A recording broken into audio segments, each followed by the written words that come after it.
Alright, we're back in Mortal Shell 2, where we just reached the peak of this area. And we're going to be fighting, I think, a major boss inside. But we had a challenge down here that bugged out, so let's do that one first. Also, I wonder if the build we're running currently might be one of the best builds in the game. At least once we're unlocked Stasis level 3, which we haven't yet, but... yeah, the Stasis trinket seems very, very nice. Yeah, this one, these bug is sometimes, this is second or third time it bugged for me. Or it just doesn't...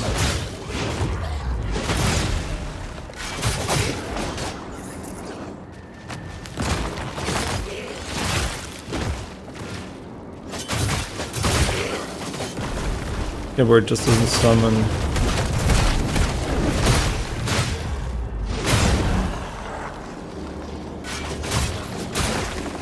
Oh, we don't have to say this on, I just have to remember that, because...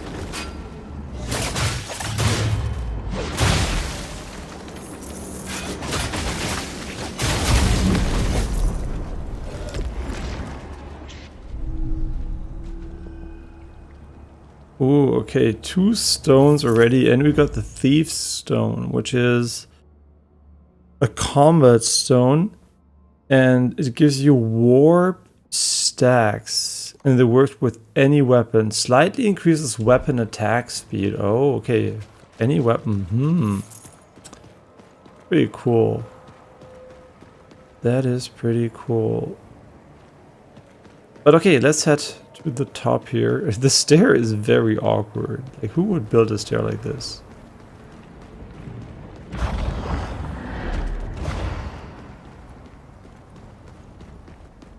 Guess if you're running out of stones or something. Okay, how close are we to leveling the warp tar stone though? We are not close at all. Where do I see the XP on this one? Does it not show the XP? Ah, here. Okay, we're at 4K, so this one's gonna take a while, even though we just double the other two. I don't think it's gonna be worth it. Okay, so this one is already, I mean, we can definitely go and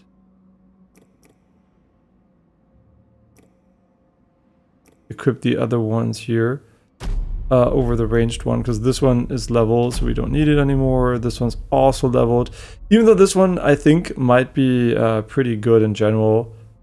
I think it's gonna be worse than this one.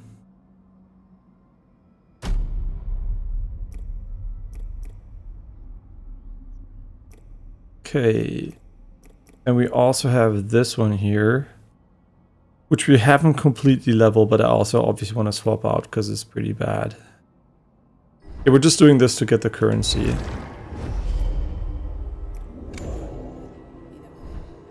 Oh wait, we're literally almost at a level up here.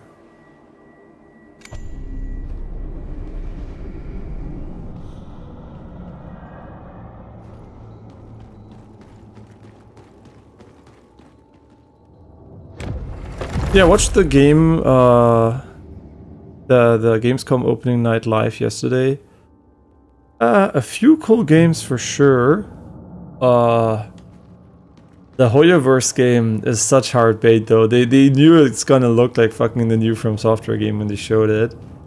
And we've known that they were trying to make an Elden game. And Hoyoverse games, I'm gonna say how it is, right? Unlike the Nicodes who did Stellar Blade, a real traditional non-pay-to-win, non-free-to-play game. Big question for Hoyoverse is, are they gonna milk the cash cow until the end of time by making gacha games and free-to-play, pay-to-win stuff until the end of time, or are they actually gonna invest into real games? And is this gonna be a real game? If this is a real game, I caught me very interested because it looks cool. If this is just another gacha free-to-play game, I will be way more cautious in being interested there. Okay, that's the worst hidden room I've ever seen in my life.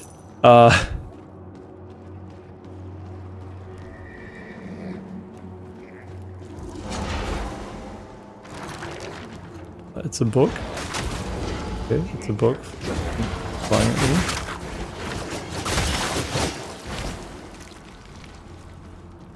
Interesting. I don't think you can attack those books.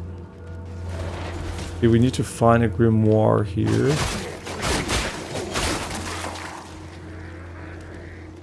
Yeah, also, I'm still watching Distortion 2's playthrough of Mortal Shell 2, and obviously always behind, so I'm not gonna get spoiled.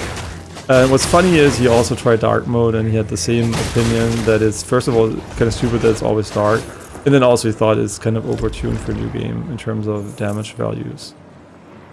Yeah, so we both had the same impression there.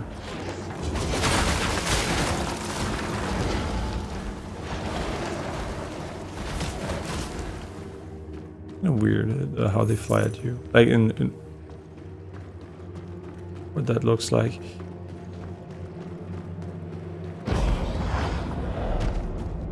I guess like we're looking for a certain book, and we can't jump, and we also can't climb ladders. Yeah, not a lot of very precise platforming sections in the game, and that's honestly for the better, since the ledge protection just doesn't work well, and also the weapons are very, very fast and have a lot of dashes. So without ledge protecting working reliably, it would have been honestly pretty miserable. So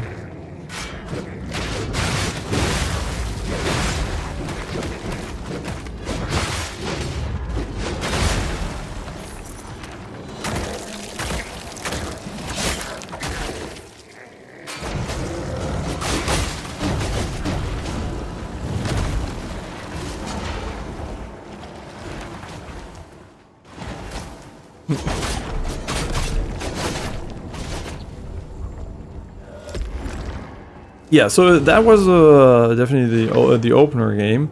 Otherwise, I mean, a lot of games seemed very visually and stylistically identical in a way that they're like... There were just like a few games that had like another game at the show that looked just like the same game in a different flavor. And yeah, a lot of interesting games, but since I'm bad with names, I don't remember most of them, and also both those names were super generic. Yeah, there's definitely some interesting stuff there. The Wizard of the Coast game looked heavily scripted, we saw there in terms of combat, and I wonder if it's going to feel very stiff to play, because that's my main concern there. Then we have like the new dungeon and whatever game, like what is it called, like Warlock, I think.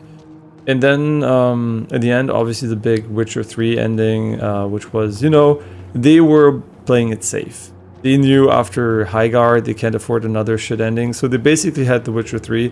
And the big part about the enhanced edition there is actually it's free for the owners of the original game, which is insane, honestly. And you also get the 2 DLCs for free if you don't already own them. And I'm gonna be honest, like the fact that they're fixing combat, like improving combat alone is already very, very nice. So yeah, definitely. Is that new? Wait, that's fucking new, isn't it? I've never seen the symbol. Wait, what? Oh, that surely is just to deal damage though, because we don't have enough resources anyway. So yeah, very, very interested in eventually replaying Witcher 3, but it's also so long, so I'm not actually sure, but the new DLC could be nice, because I played all the DLCs and all the stuff already. But yeah, the tech upgrade could be pretty cool. They said they were talking about path tracing, also DLSS. Path tracing launched yesterday, 4.5, right? The ray reconstruction from NVIDIA. which is also super cool, and I kind of want to test this, but right now I have no game that's path traced that I can actually test it on without replaying a game. So yeah, that is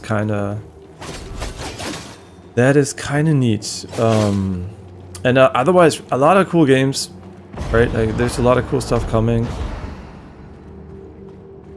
Yeah, just hard to... Oh, we found it. Nice. Just kind of hard to know which ones are going to end up good or not. Also, Control Resonant got a lot of applause and people were like seeming pretty hyped about it. I must say I am not that hyped, and if you saw me play Alan Wake 2, you might know why. I don't think they make good gameplay all the time. Control was fine, was fun, but Alan Wake 2 was pretty fucking bad for being a Resident Evil style gameplay game, and the story was also kind of a little bit whack. But yeah, Alan Wake 2 definitely made me less confident that the studio can pull off gameplay that well. And Control Resonant hopefully has good gameplay, right? And then they also make Firebreak. If you haven't played that, it was a pretty big flop. I think it was on Game Pass, so I tried it out. It was a 4-player co-op horde shooter, and it just didn't work out well. I'm just going to be honest here. I think the devs don't seem like they're the best at making gameplay, so I'm really hesitant with Control Resonant because Alan Wake 2 was hyped by a lot of people, and I just thought the gameplay was very not great. So yeah, that's for me. That is basically the big question here: is Control Resonant like Control, or is it bad like Alan Wake 2 in terms of gameplay? Yeah, Alan Wake 1 famously had, infamously I guess, had the camera alignment issue where you walk forward and you walk diagonally. When I played it back in the day, and it basically meant every time you want to go straight, you were walking in like a curve. It's such basic issues, right? And I never felt like they really truly grasped gameplay beyond Control. Yeah, and also it's not a ranged game anymore. It's not third-person combat. It's like first-person. So I am not sure how I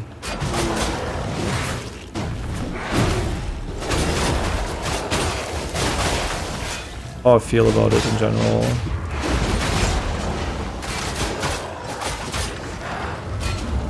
What the fuck are you targeting, bitch? Seems like this is a gimmick fight and we need to break some books first.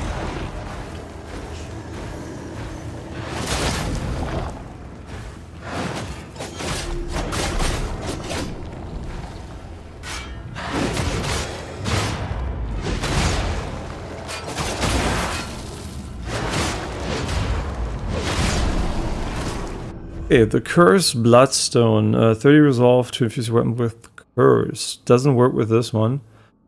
First, applying enough Curse as the target, notifying the next melee strike against you and turning it back upon them. Sounds also really good. I have a big question here. There's so many cool status effects, but there is almost no way to apply them. Right? There's one item you can find, which applies it permanently, I guess. But if you don't find it, there's like not a lot of like... you don't interface a lot with these for whatever reason. Yeah, so it's kind of like almost like, you know, like I wish there was more of the elemental stuff kind of interwoven beyond just being a permanent socket for a weapon.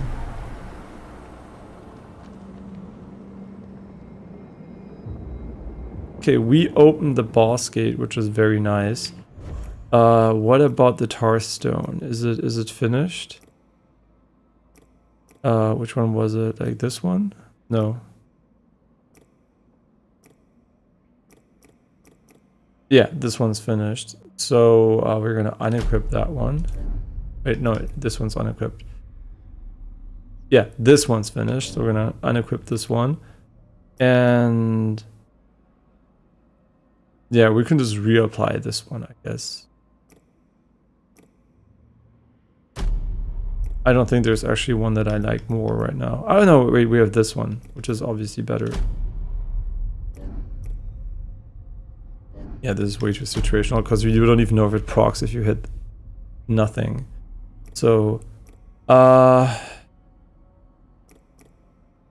mean, that's looking solid, I guess. Just waiting for this one to become permanent, and holy, do we need a lot of XP for that one. That's crazy. Is it even level?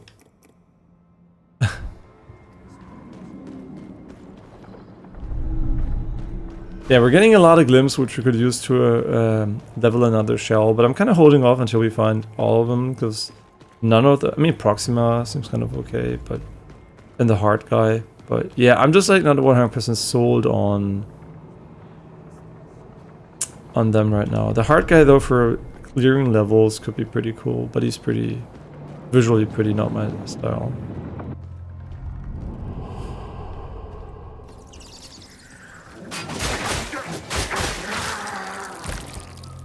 Yeah, and by the way, why was I sure we're not gonna see the From Software game? Because Blood Dusk is gonna release soon, right? Why would they remove hype for one of their own games by showcasing a game people will be way more hyped for and making it easier to be like, oh, you know, I'm just gonna skip this one and wait for the next.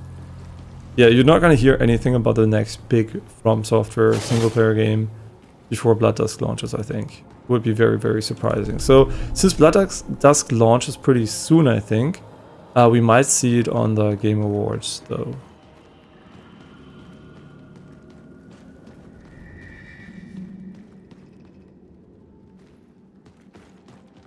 The Ashen Sanctum. It is the night that seeks us, and the flame that saves us. You will not take the flame from us. Yeah, they're teaching you that you have to destroy the flame in order to damage them. Oh, we kind of forgot to level, but there's going to be another checkpoint anyways. Not too worried. Still only 7 heals though. Crazy. That is crazy. You have 0 control over your movement here. Well, all you can do is swap targets in order to you know, hit a different target. And clearly, oh yeah, I forgot about that. Clearly you can have like the ledge control is broken where you the ledge guard is broken where you can't fall down.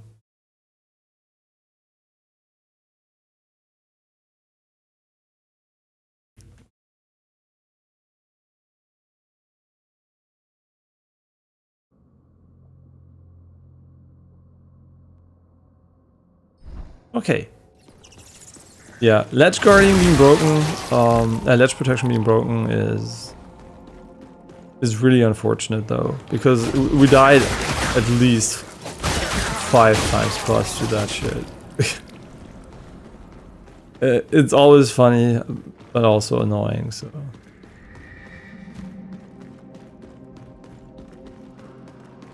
It is the night that seeks us, and the flame that saves us. Oh. I just wrote my girlfriend, she's back. Wait, I'm happy she's... Hello, muffin! Oh, okay, for a moment I thought you were gonna fall down.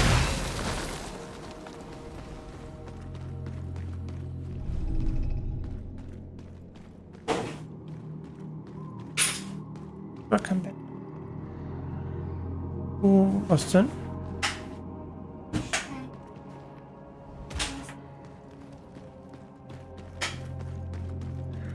Mhm.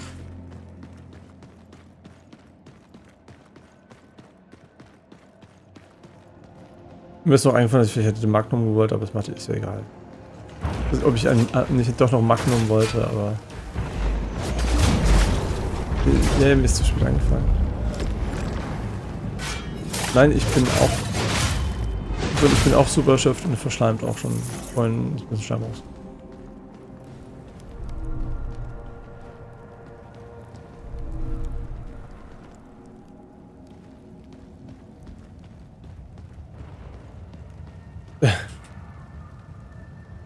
Ist es auch fluffiges, weiches?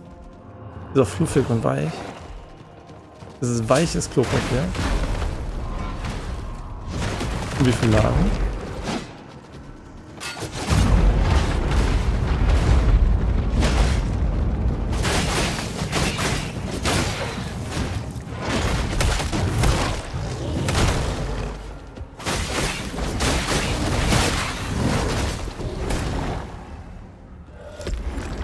Okay, why is he just standing there?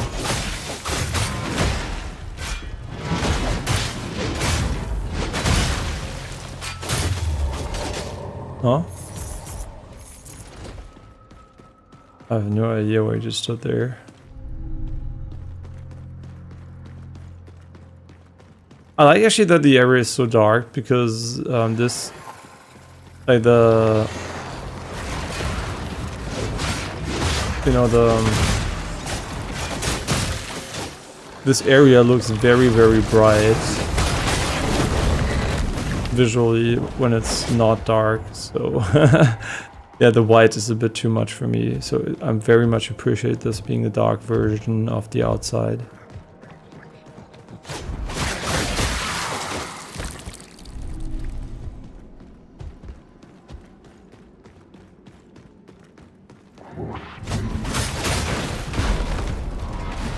Oh, well played on my part there.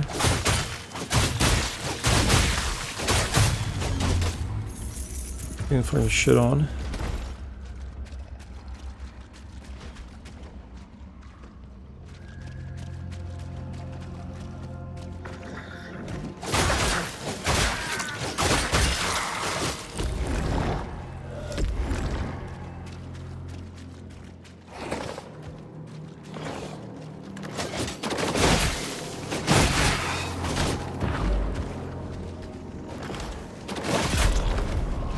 That flame shit's kind of annoying.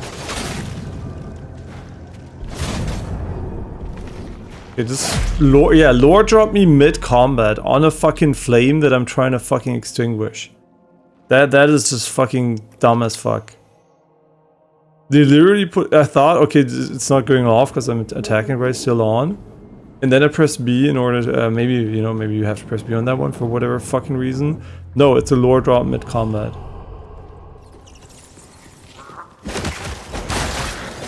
Absolutely genius. Yeah, I'm not gonna be fighting every single enemy again. You know what, actually? Why the fuck not?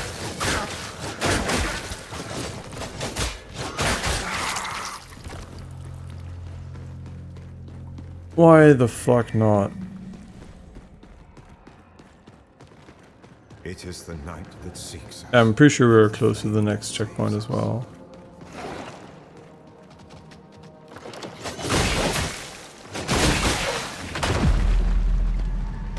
I guess we lost all our gloom because, fuck man, it was like fucking 30k.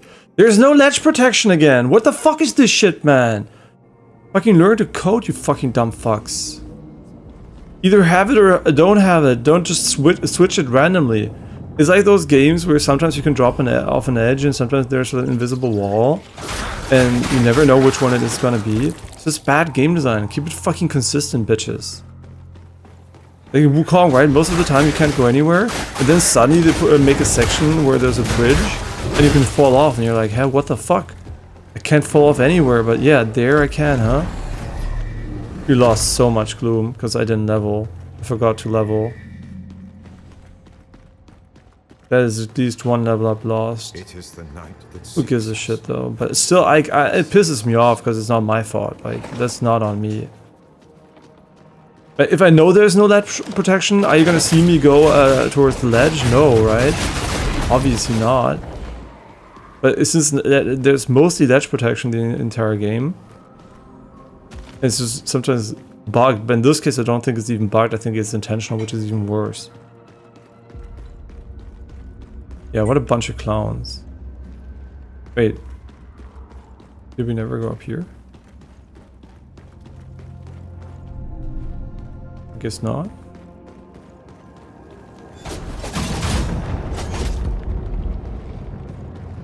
Huh? Wow, what a secret. This, I guess we would have missed this one. Summon the last scene for to fight for your side. Ooh, okay. But how, what is the input? It is, wait, it's actually on my ranged weapon? Wait, that's actually good. Fuck.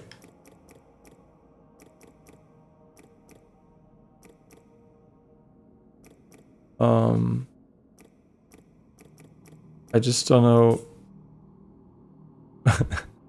Which one was it?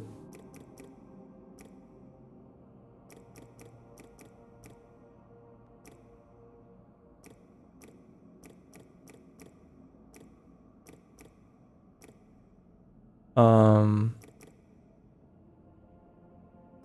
don't remember what it looked like.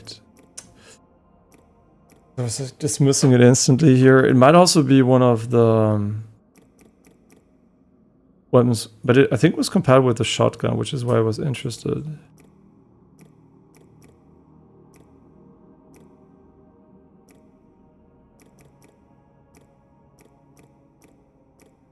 This is so bad. You can't sort it, I think. So here.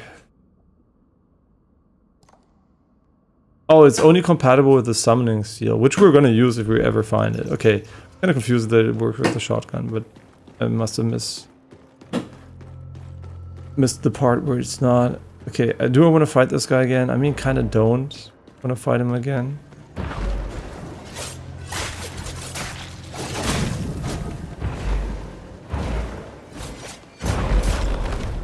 Okay, the flame thing, guys, it's pretty shit. Okay, I thought he was gonna get stunned eventually. He did not get stunned.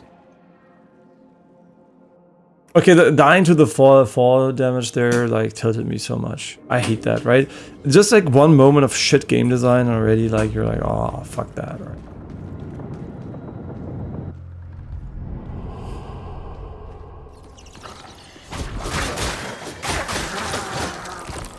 Yeah, I really fucking hate bad game design. Oh my god, every time that happens in a video game, I'm like,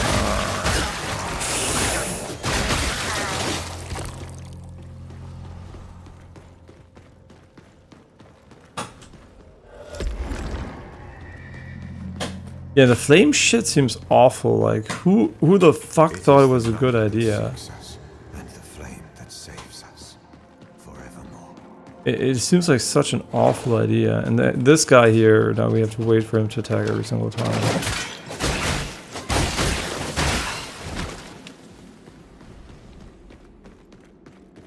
And it doesn't help that most of the level is just running in a straight line for no reason. Like, what is the purpose of making it this big, right? You could have made it smaller.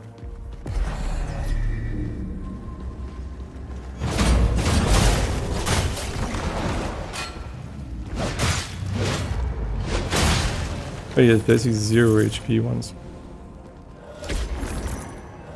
Knock him away.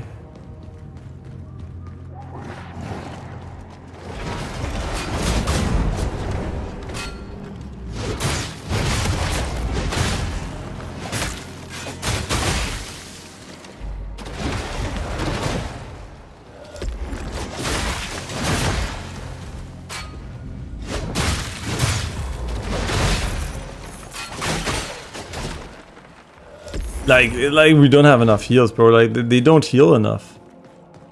Like straight up, they don't fucking heal enough. It's just like such a meme.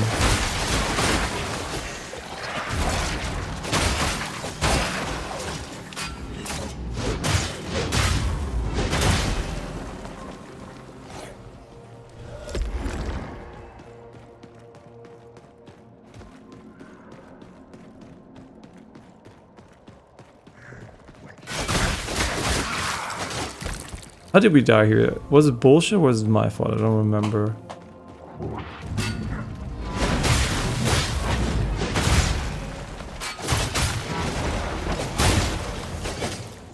Yeah, how did we die?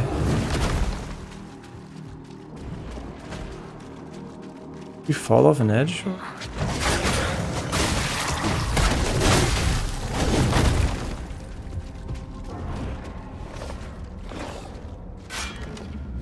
Oh yeah, we were reading a prompt instead of fighting an enemy. Because we're trying to attack the flame.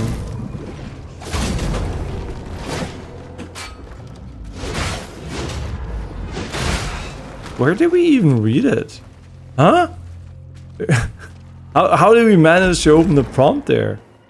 Can you read the flames when you didn't extinguish them?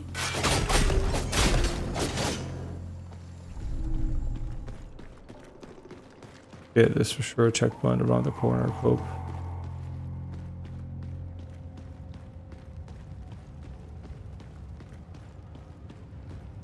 No? Ah, for sure.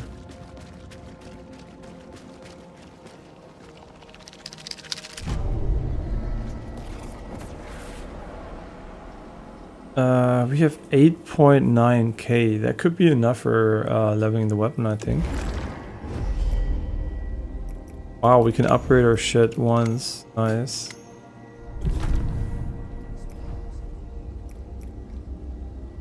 Okay, how close are we to leveling it? Probably still far away. I just don't want to miss it, so we're not like... Okay, halfway through. What we could do is we go back and level the weapon quickly.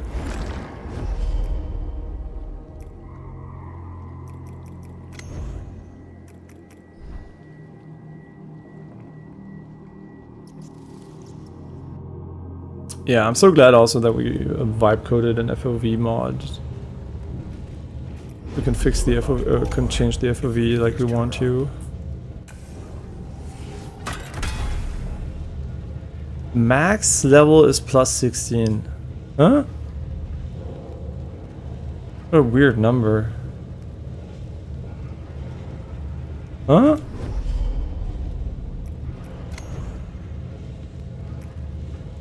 I actually don't want to do this because I might by accident level the wrong one now. So I'm gonna wait until we have the other one unlocked.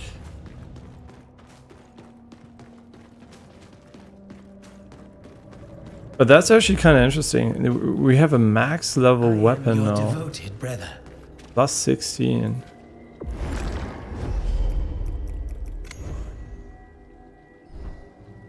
Very weird.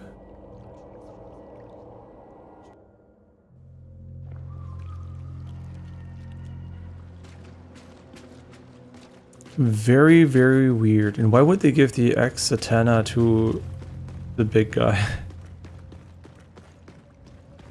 I mean, it doesn't really matter. It just looks really stupid on him.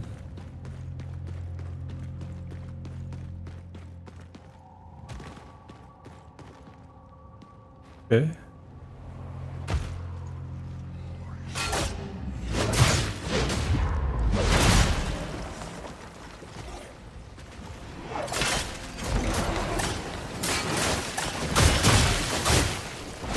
Yeah, dodging in general just seems better for the most part, because if you don't know the patterns of the enemy, like pairing them is, you need to know it, right?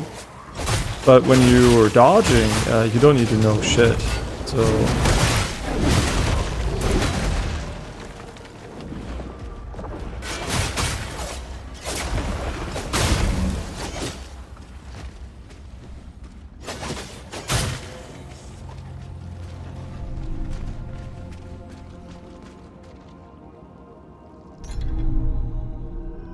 beaded gland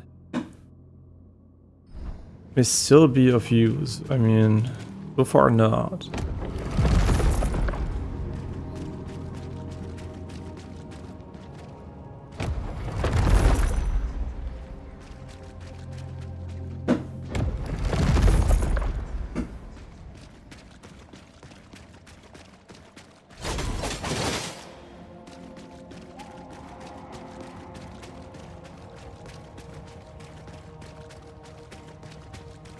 Like, what are we doing?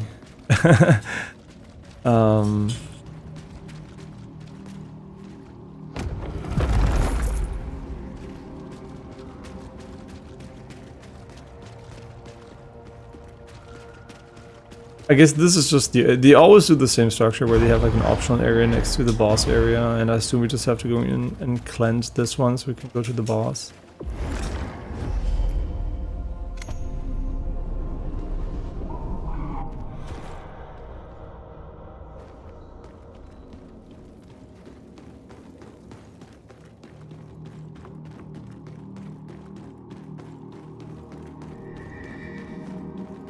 The hushed sanctum.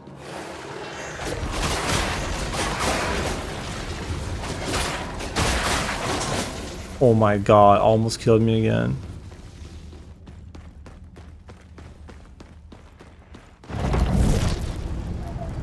Huh. So I get the immunity?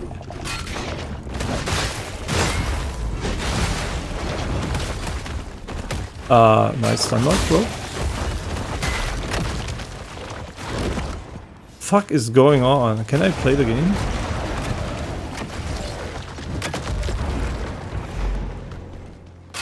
It's maybe the worst part of the game is fucking trying to target switch anything. No ledge protection, don't forget about that part.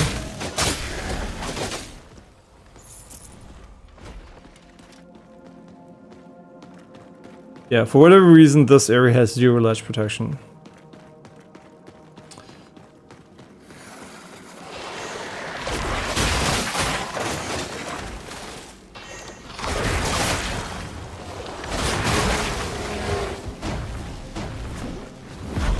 What? I'm knocked out of it again?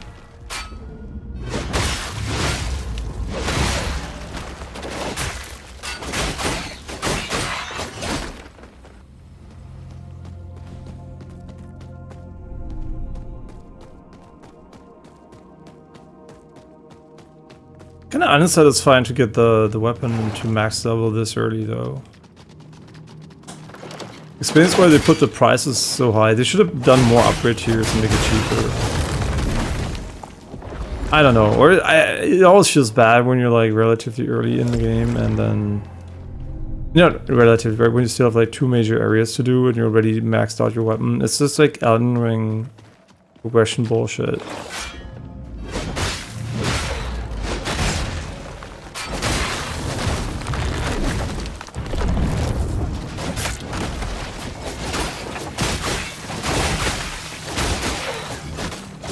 Why do they give me the immunity, like...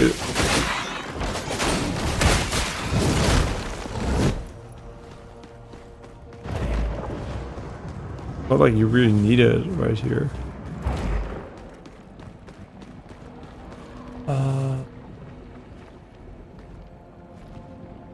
Really, this is optional.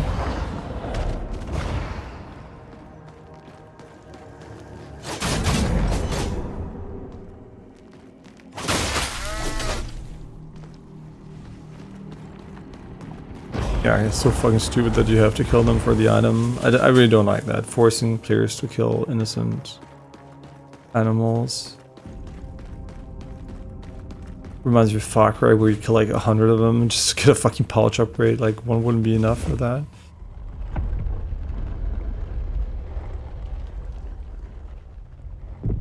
Wait, is this a major beacon? Wait, are we fighting the boss already? Surely not, right?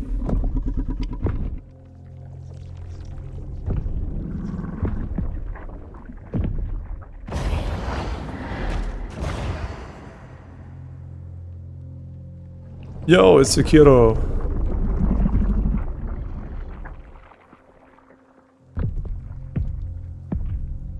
They just replaced Straw Guy with Spider Guy.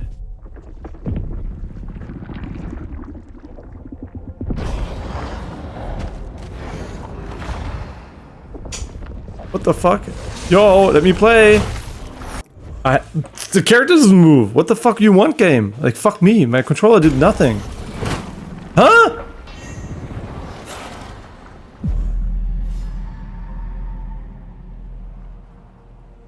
My left stick doesn't work. I couldn't move. So I just neutral dodged. I was just about to say, wow, this section, there must have been a lot of bugs with the character not jumping correctly and this is being awkward. And Lord and behold, that's fucking shit. Who would have thought? That's why you do it. That's why there's no jump button. We know why. Because it's fucking hard to do if you're incompetent in making your character not fucking glitch around like a bitch. Oh my god, dying there is so not on me. First, my controller does nothing. I mean, I guess the left stick didn't work, but A would have still worked. Then I pressed escape, and I thought it was fixed. But my character still didn't move. Like, oh my god, I can't. And now we're gonna have to run through. This is gonna be a fucking pain in the ass. I'm not gonna fight these guys again just to die to fucking random bullshit. So, it's like almost 50% of our deaths at this point are to just straight up bugs or inconsistencies in game design. Yeah, that's fucking unfortunate.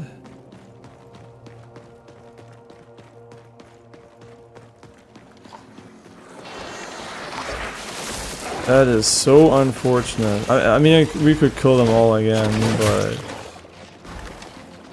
is it worth it? I mean, the question is, right, how much XP do these guys get? It's like the main question I have. Because if they give a lot of XP, it could be worth it. If they don't, then obviously not, right? So... how much XP? Oh yeah, it's almost max. Yeah, it's worth it killing them. What the fuck? They give like a fuck ton of XP.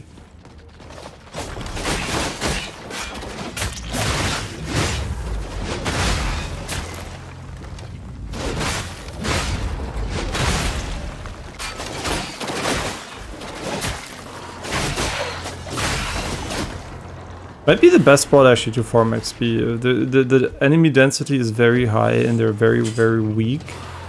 So, might be a very good farming spot. Hey, let's see. Will the shit section work this time, or will it break my inputs again? And if it does, what are we gonna do? I mean, I don't know.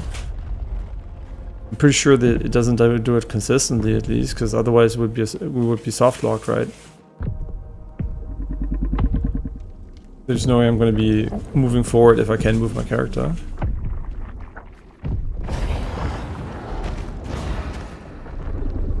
This is so fucking scuffed, man.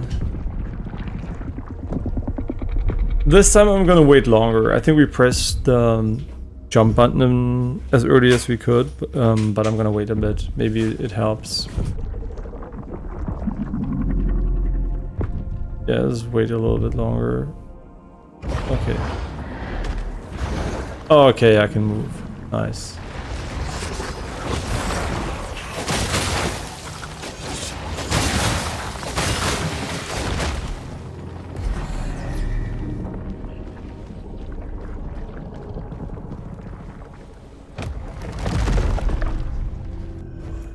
The steel blade shown grants access to special light combo finisher. Unfortunately not for our weapon. And the deal and break damage sounds pretty awesome. I'm pretty sure there are a lot of cool builds in the game.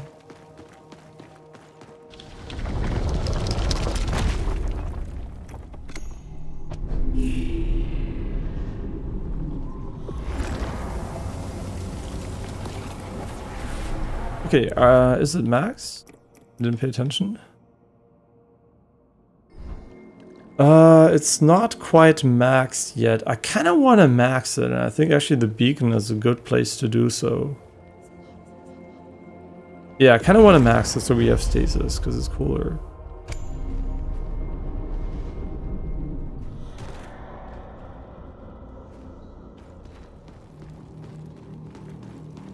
Yeah, I think the bridge here is very nice XP wise.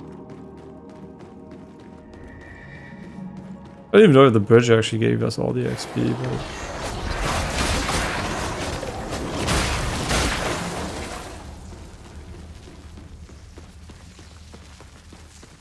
this section surely must give a lot of XP. Oh, they don't respawn?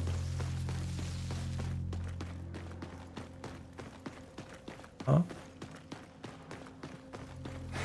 Wait, this is the first time I think they didn't respawn normal enemies.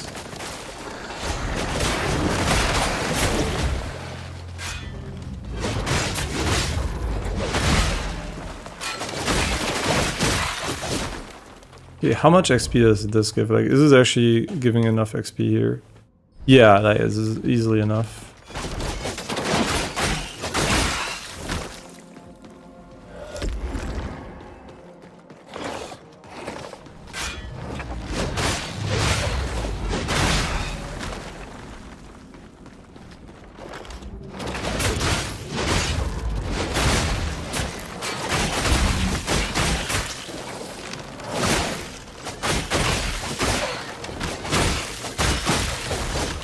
Okay, nice. We got it. Yeah, I mean, this actually would have been much better if they did respawn all the enemies at the start, but I think they either I'm like confusing this with an area before this. No, I'm pretty sure there were like a fuck ton of enemies here, and they just like decided, okay, you did it, and then you're done. Which is kind of fair, because I think it's pretty cancerous to run through the jump crabs. They're like... Your gap closer is like crazy to avoid if you just want to run through.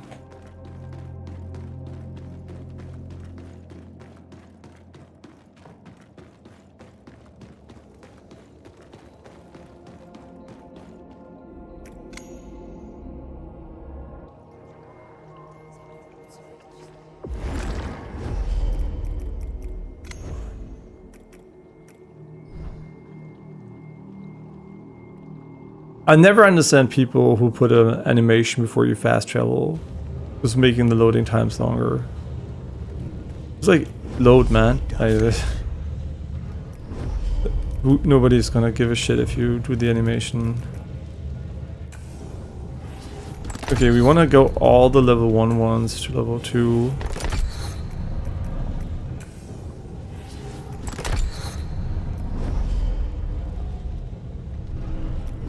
And now we can do the stasis one.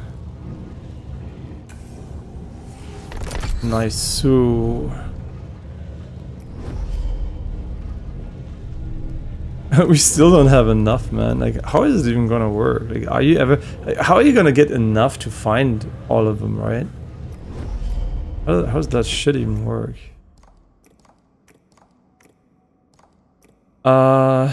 So we also have this one equipped. This one we don't have equipped. I mean, every single one we have equipped is pretty decent. Okay, so it's time now to face the boss. I am your devoted brother.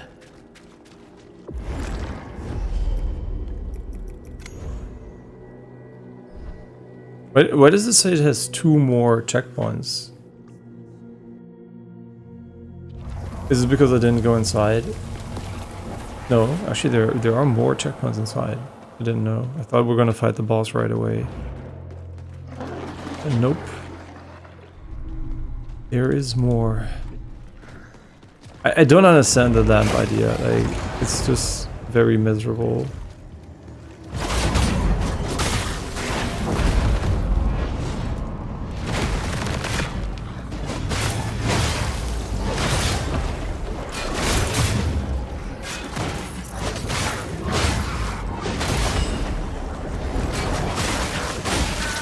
Now we just have stasis on every fucking attack. It's so good. I mean, is it good? Actually, I don't know.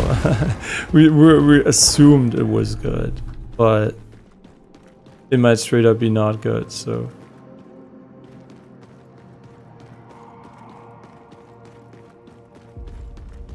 It's basically the inverse of attack speed, right? Attack speed works always, stasis works. We're gonna descend the hall of Lord Isaac, the Scholar Prince, the one true heir to the throne of Mammon. May his reign be as eternal as words etched in this stone.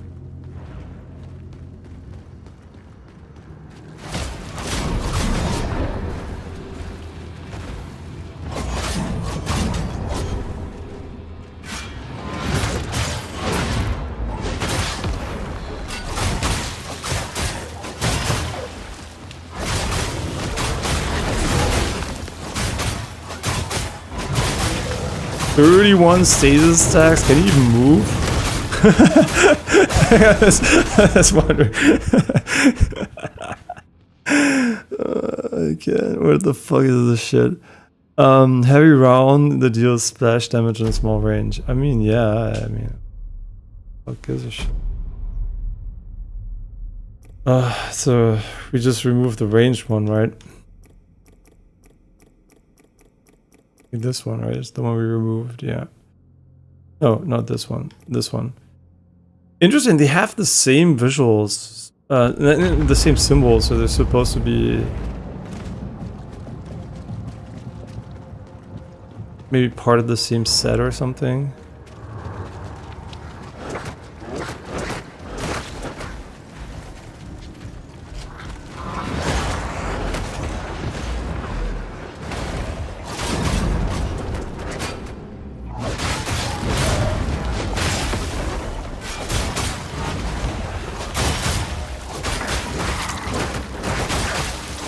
What are we even doing? Like, yeah, is shock better or stasis? I mean, stasis seems pretty sick against stronger enemy. We're gonna have to see. Huh?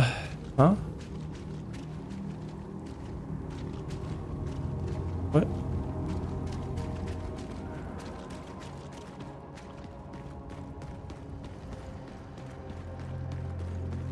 And that's where he came from.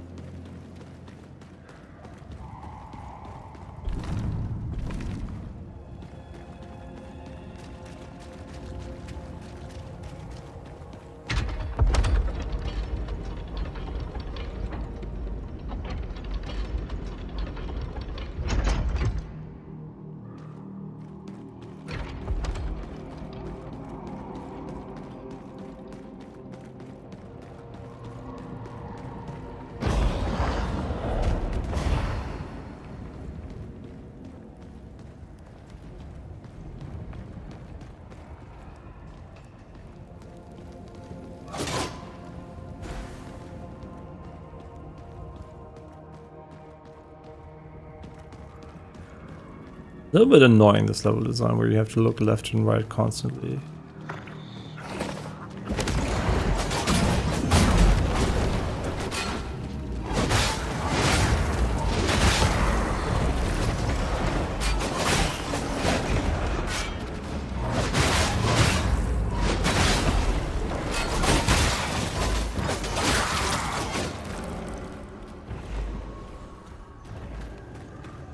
Kind of hard to say how good stasis is right now because, yeah, I can't really judge how much the slow is slowing.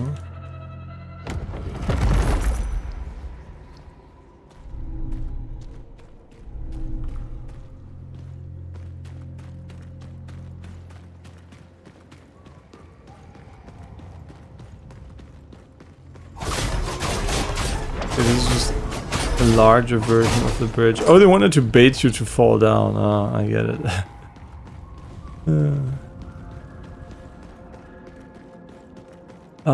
Is this the way forward or? No, this is just the checkpoint.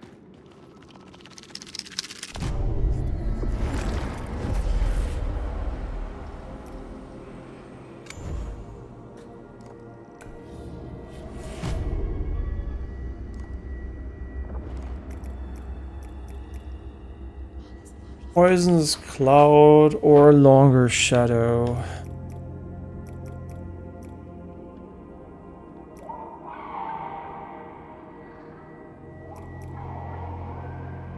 I mean, I wonder if this one is actually good because it might be.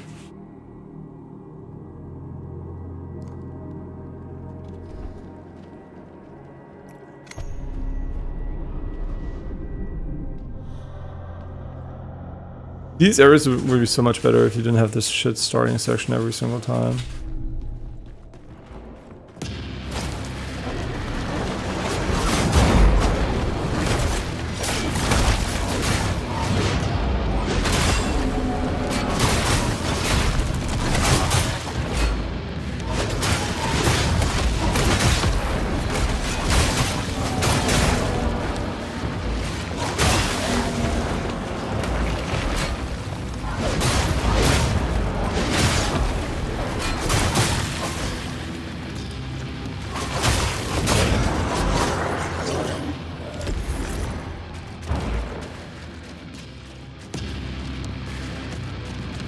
Oh, the music is like very, how do you put it, unfocused, if I had to give it a name.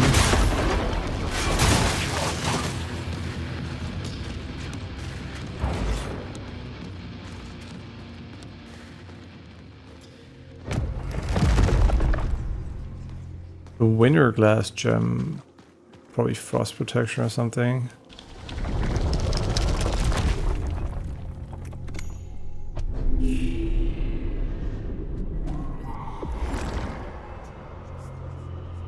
Okay, and now it's time for the major boss, which is probably right over here somewhere.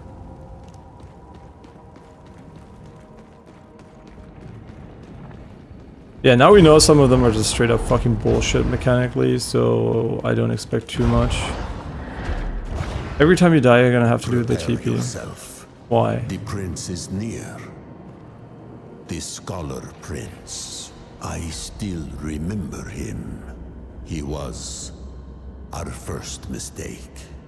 My old master, Sariel, the alchemist. This was his doing.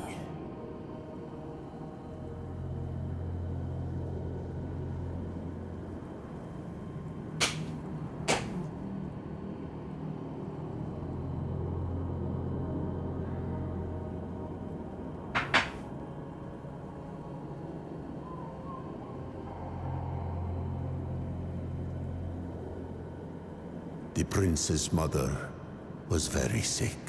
He sought sages and wise men. We were chosen. We thought we could do no wrong.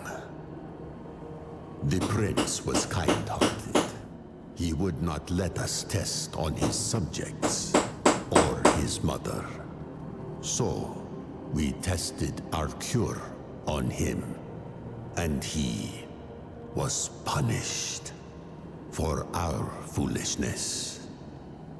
See for yourself what our hubris did to the kind prince. See what... Yeah. Hopefully he's not boring as fuck.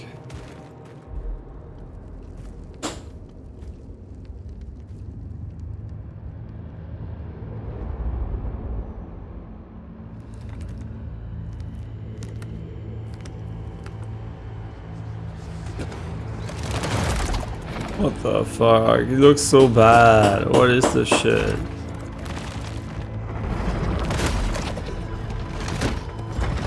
It's a cicada, but like... Hey, this is the definition of uncool. What the fuck is this?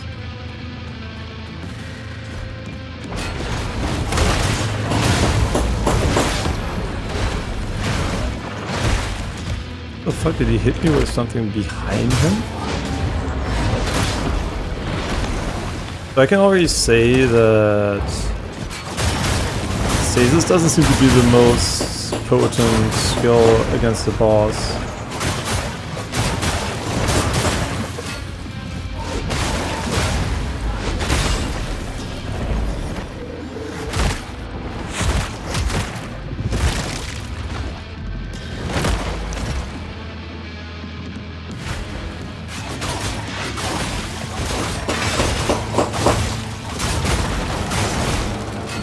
He's literally immune against stasis right now, I think.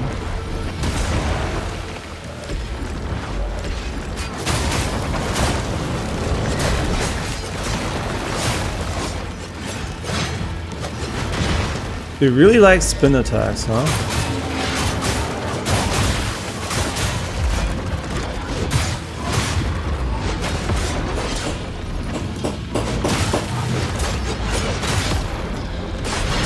No way.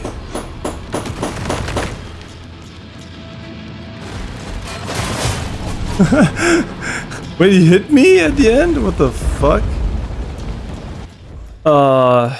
Yeah, they really like those spinny waterfall style attacks. Consume resolve over time to set the chainsaw in motion. The chainsaw? My weapon? No, it's the other weapon. Okay. It's like a special skill for a weapon we don't have, which is fair. What a shit boss again. Whatever. Yeah, not really the highlight here. Bosses. The levels are fun though, right? The levels are carrying the game. Well, it does have some flaws in general in terms of level design, not being that clean, and in general, right? It's just it's getting carried by the game being fun in terms of combat, right? Just like hitting things and killing things is fun. That is what is basically carrying the game.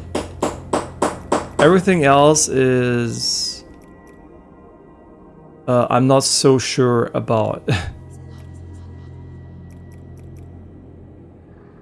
Yeah, so I mean, I guess we don't perfect parry and guard anyway anymore, but I guess we.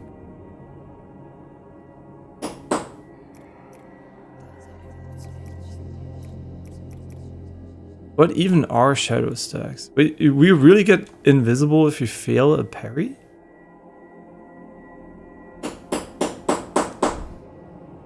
Kind of weird.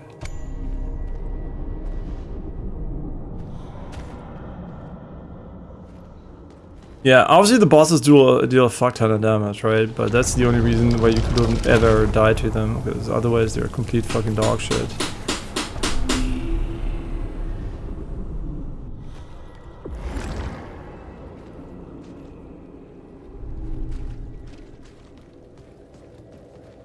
The Scholar Prince lies dead.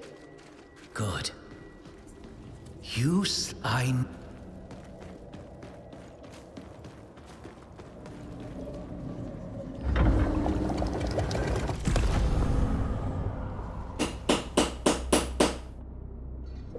Is there even enough space for 31? Are they kind of cheating? I think they might actually be cheating with them.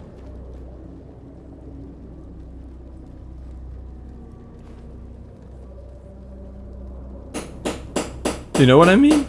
Like 31 is a fuck ton. I think they might actually not be adding one per thing you beat there. You wish for another bath?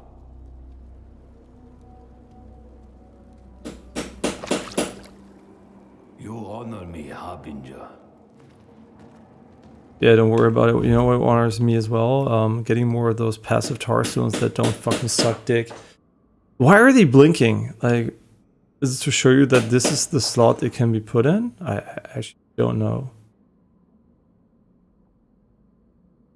What do we level next? Like, striking foes against you warp. Maybe this is better because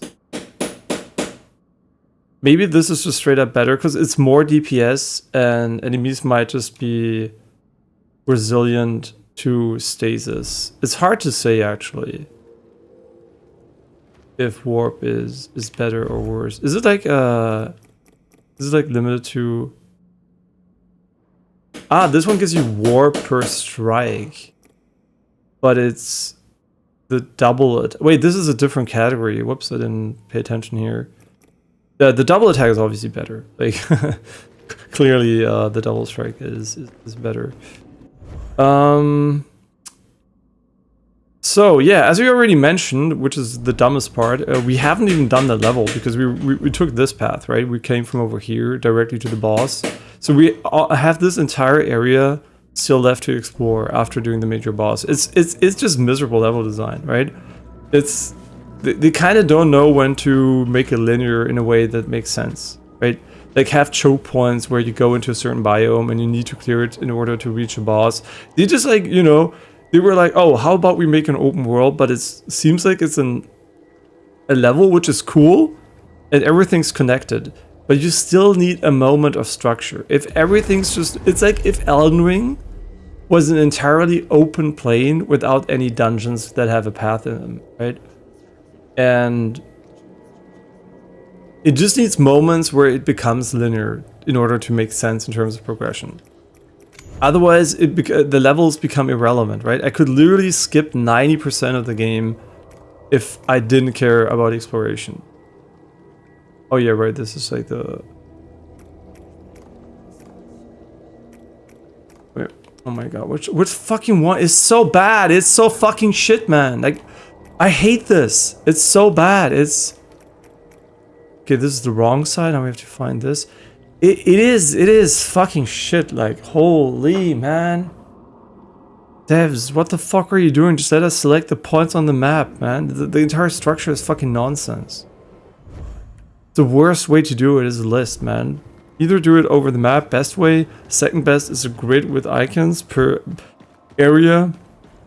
Worst way is what you did. What you did is actually so far. It's not even as bad. Like, it's worse than a list because it's a list, which is fucking shit. It's a fucking 4 or 5 lists which don't make any fucking sense. I know how they're sorted, but going through them doesn't make any sense. It's so fucking shit. Like, it's unbelievable. Like, you solve this problem in the worst way possible. Not the worst way, you can make it worse, but it is absolutely dog shit. It is absolutely dog shit. And now how do we go for this area? Oh, there was, I think, a TP on our left or something.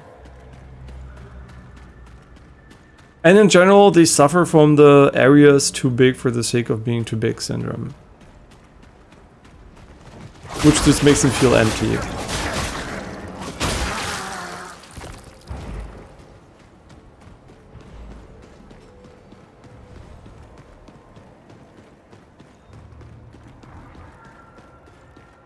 And there's a difference between epic and empty.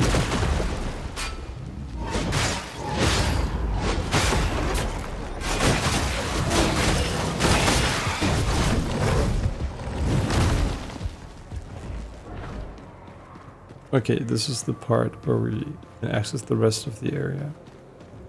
Like, I mean, honestly, right, we could literally just go for the beacons to finish the game at this point. There is actually no reason to explore any of these areas because they don't lead anywhere. They're just literally absolutely meaningless.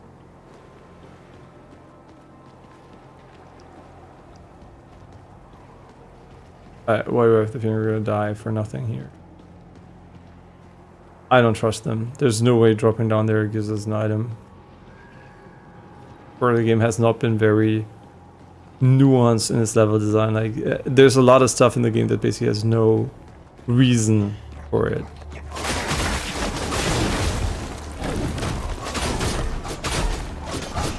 Yeah, the next attack, Stagger, seems to be very good because you can literally just go in and face roll.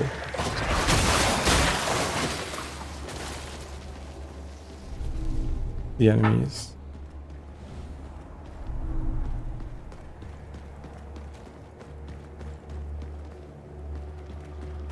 Yeah, visually this area is fucking awful. Like, it's way too bright and washed out. It is absolutely horrendous. And that's on a high-end OLED screen, right? This is the best case scenario for this shit. And it truly does not look great. Okay, we found another beacon at least, which is gonna enable us to not mold as much when we die. Okay, there's another TP here. Can also drop down. It just lacks fucking structure. It is what it is, but it definitely lacks structure.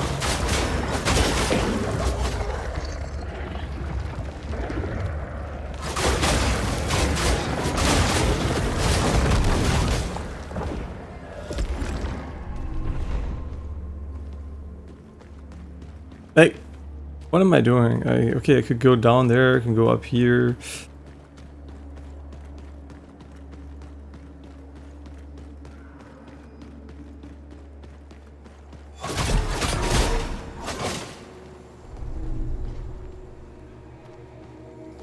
Why would I want to sit here? Like, like, if the view was further and this was an epic vista, but it's just, look, it's just foggy and white, like. Might be the only area actually where nighttime is, not the only, but maybe one of those areas where nighttime might be more interesting visually.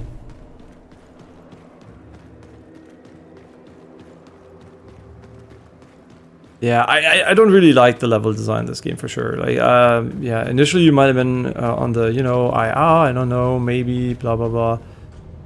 It's just so nonsensical. The entire level design is just completely bullshit. Like, there's no logic behind anything. There's no structure. Like, it's completely meaningless where you go when, and...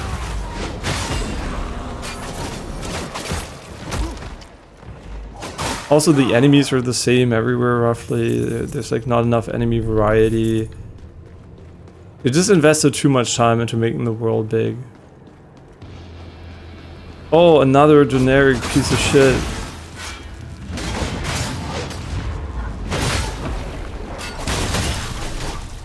Wow. Wait, does he respawn endlessly? Is that why he's called the Endless?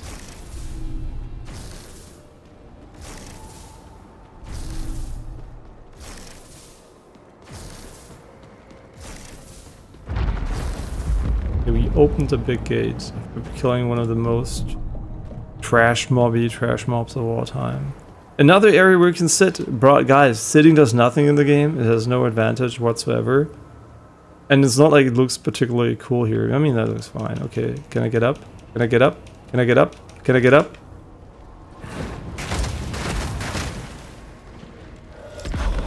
Unbelievable.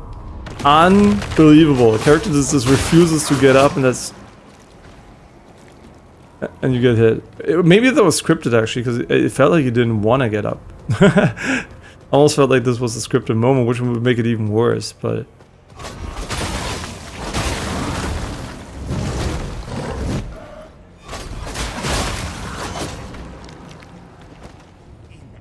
You know what I mean? I can go all the way down here, but I'm like, but why the fuck would I want to? And why did they put a way to skip this entire area in the game? Probably two ways, not the way I know them.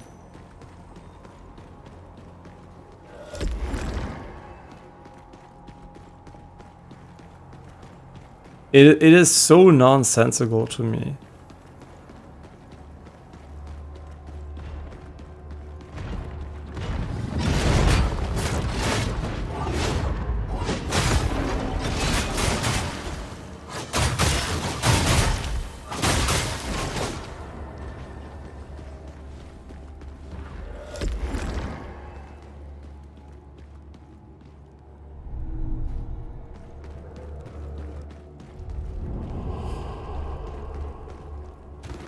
Why this start for every dungeon? Why? I'm just so confused, man.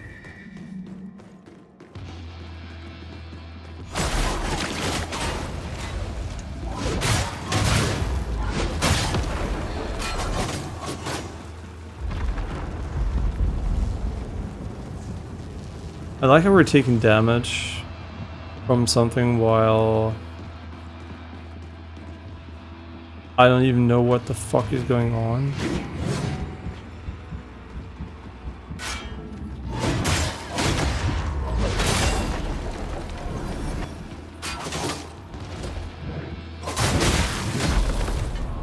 We're gonna die to one of the most boring fucking bosses in video game history.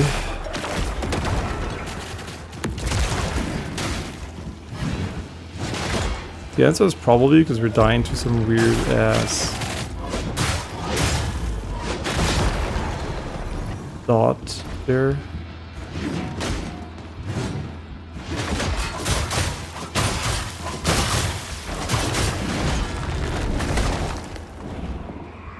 Okay, we have to destroy his tombstones, right? That's how it works.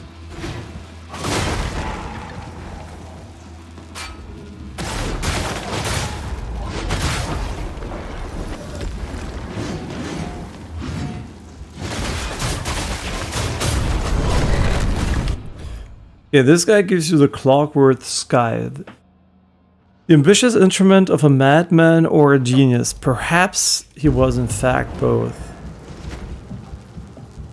I am to be confined to exile for my misdeeds. So be it. I knew this day would come. That's why we started this excavation. The great work must continue, and the Undermether's children are the key. Just one fertile ovum could change everything. Yo, worry touch.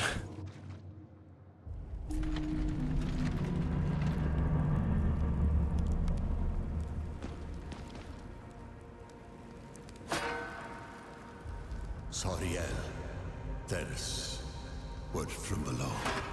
They found an ovum. Yes, but the men won't go near it. They fear what they do not know. Take me to it.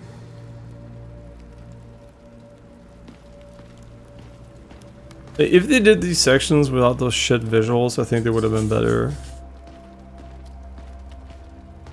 I really hate this weird, like, weird look, remembrance style that is like very common in some games. It was like, I think it's a very retro thing at this point. It was a few, maybe a decade ago that was like everywhere. If it is what I think it is, this could be the key to Eternity's lock. And if it's not, Then we keep searching.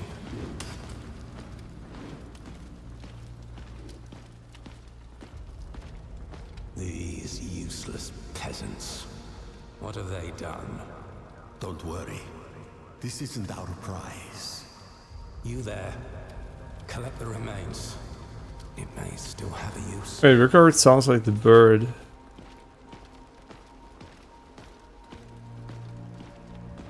I mean, Rackard.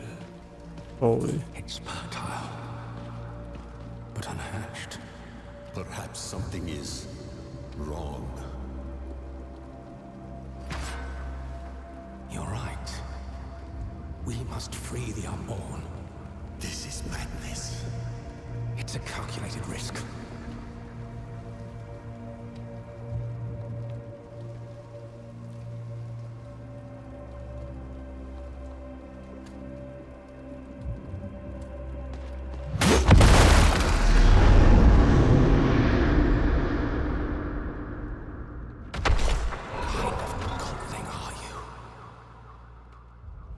Was he the one who freed me? Yeah. Exodus of Thorns. Serial expels parasitic thorns that hunt nearby enemies, inflicting curse stacks. Activation inflicts pain on Serial. Curse. Applying enough curse stacks curse the target, nullifying the next melee attack against you. Pain. Mark health as gray health lost in a single hit, but cured by melee attacks. Okay. When Serial has no pain, 50% of incoming damage becomes pain. When Serial is at max pain, Serial dodges faster.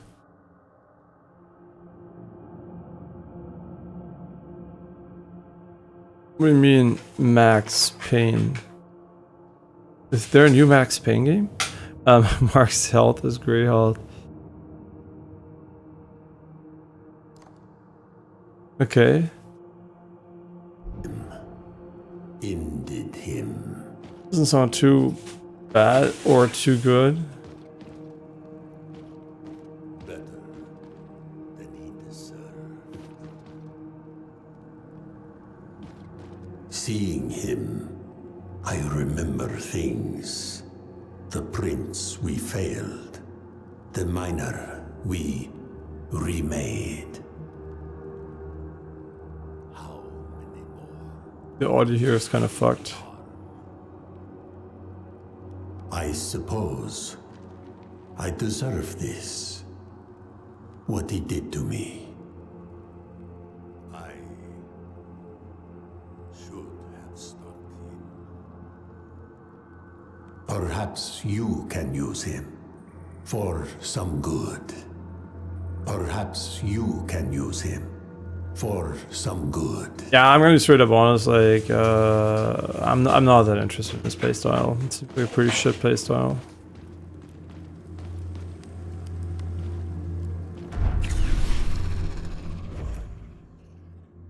Okay, a new weapon. The contraption pierces the creature trapped inside, prompting a violent and often useful reaction. I mean,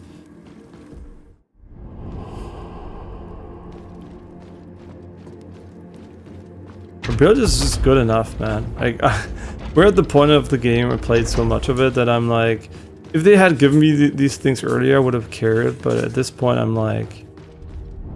I'm content with what we got. I don't need to mix it up.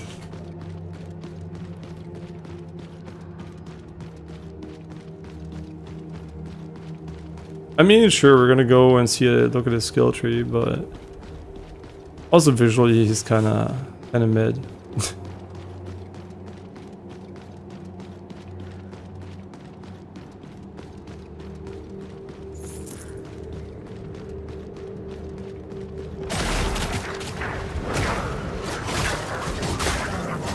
Okay, so wait, you do this, then they can't deal damage to you, and then you just melee the living shit out of them, or what?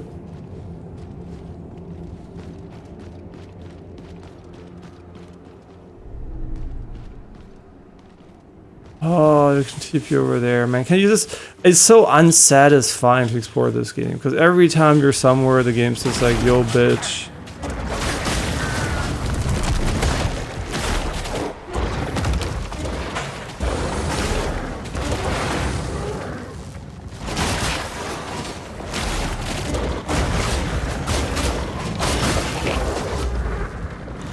Okay, he's probably fucking OP though, because you can literally avoid the first hit from any enemy. Wow, okay, he's fucking busted. I don't know how it works against bosses, but against normal enemies, that's the dumbest shit of all time. I guess what counters him is fast attacking enemies, but usually you already stagger them by the point they could even fight back, so that is crazy. Yeah, that ability is absolutely fucking overtuned shit. Look at this, right? Now he can't hit me. By the time he could have hit me, I'm already back at full HP.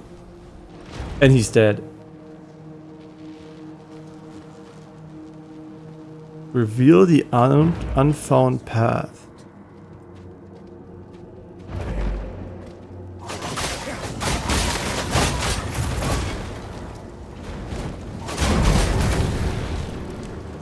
And also it has AoE, making it even crazier.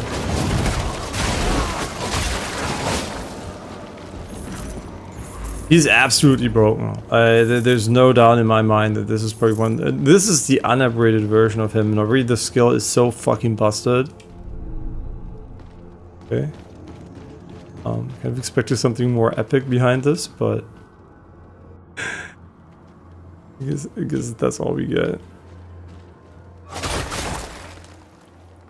Does he not respawn? Oh, whatever.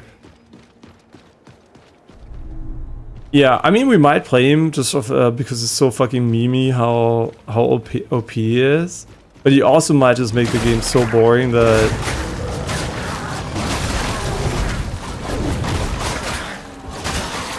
I'm not sure.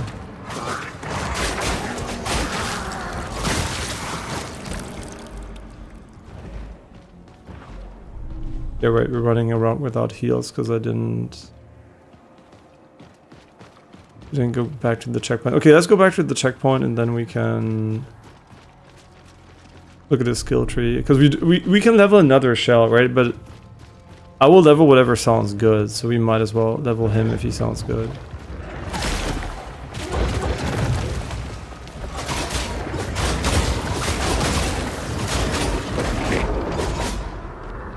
I mean, he doesn't get the crazy backstab damage bonus, but let's see what he gets actually.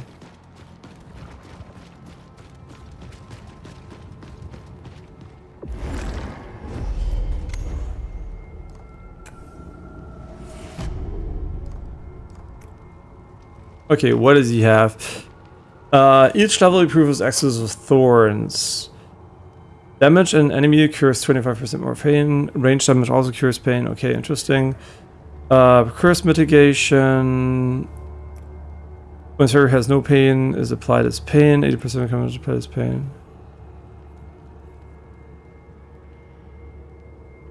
Okay, that is actually insane as well. What the f— okay, he is busted. I'm gonna be straight up, like, this guy sounds like...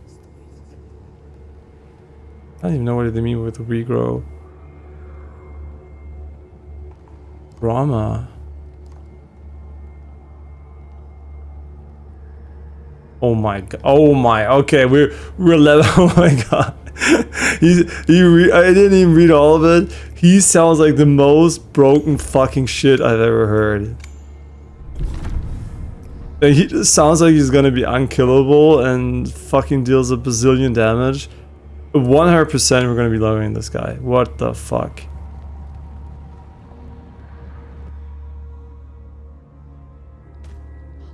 Like, just reading this, like, if I look at the domi, what did you call it? Is that the alchemist? Whatever she's called, like, you know, like the Must discover his purpose. the other one, like the together. what you call it, the lady, basically. When I read the lady stuff, right, I'm like, I mean, that's, why can I not look at all of them here? It's so fucking stupid. Okay, let me show you the one. Here, if we look at Proxima, and then her abilities. Here, if you look at these, right? Those are all so weird and small, right? Like, oh, okay. She sounds okay, but everything on that other character just sounds like he's the most fucking broken piece of shit I've ever heard. And yeah, we don't have all the shells yet. We're still missing one, but we can level, I think, 2 more in this playthrough. So from all of the ones we have right now, this round sounds like the most broken shit ever. He sounds so busted. Not in raw damage output, but literally in survivability. But yeah, let's bond the living shit out of him.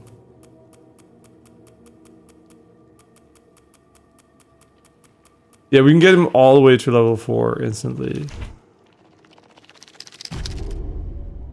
And now we have to suffer through all this shit again. Do we though? Like, do we really have to look at this shit? Regard. What happened? In the chaos, I dragged you away. Not all were so lucky. And I don't know why you have to refund the shell points from other shells in order to use them. They should have been per shell. Like, they did it correctly with weapons trinkets. Like, they can socket tar stones on specific weapons without having to change them back. But here they completely fucked up. Where is the specimen? The first one we found. This is what you want? Let me be the experiment. I'm gonna skip this. Like, I'm no disrespect to this, but this is fucking boring. Get me out of here. Yeah, I mean, do we need to do these? I don't think so, right? They're completely optional. I mean, we eventually might do them, but right now I truly don't give a shit. I want to play the game. Yeah, right? We don't have any shell points, right?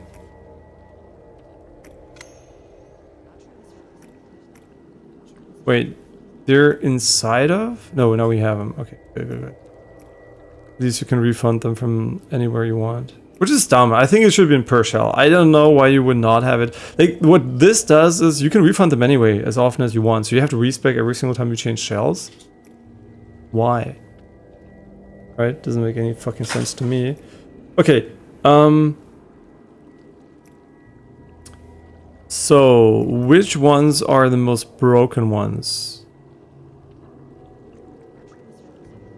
Oh my god, I have so much broken shit in this one.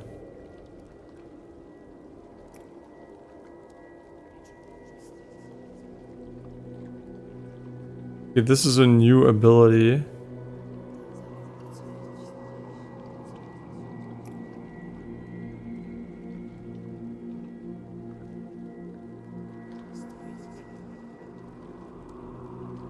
Okay.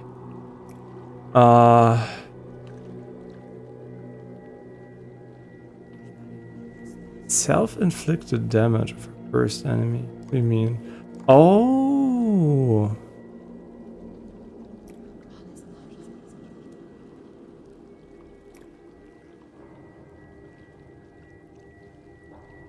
Yeah, first of all, this one is really good.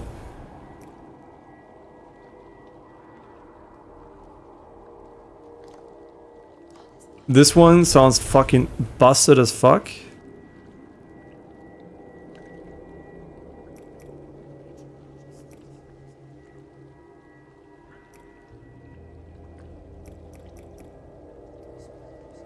I don't know what thorns regrow faster means. Be honest. What's perforation? Sidearm attacks.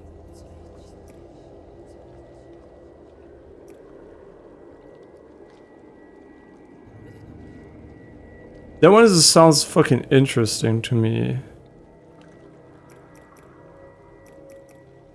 More pain restored. I mean, I have to see how much you actually restore right now to see if this is worth it or not.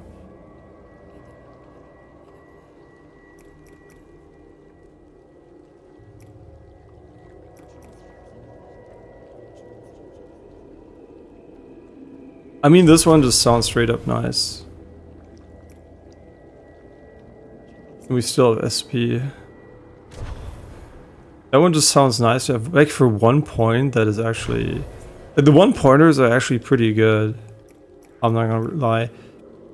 I don't know what thorns regrow faster means, but...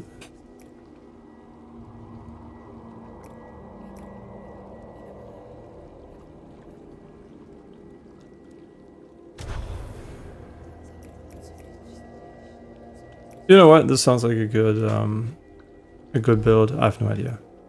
I'm too lazy to make it better. But we're gonna be traveling to the last. Wait, the one we were at is not a fast travel. Look, that's such a shit decision, man. Fuck, man. Why, man? Why not make everything fast travelable? What's the point? It just makes people run for no reason. Oh, we just wasted 10 minutes. Nice. I would have understood it was like, you know, like the Stake of America, whatever it's called, like where you can get revived from. I would have understood that. I would have been like, oh, you know what? That kind of makes sense, right? You don't want to have people... It's just there for the dungeon to make it better or something. But they didn't even do it there.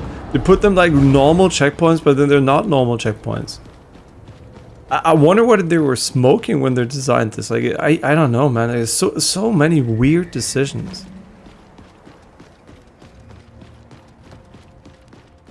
Yeah, like the raw... I mean, obviously the balancing is also completely whacked, but... Okay, so this button here...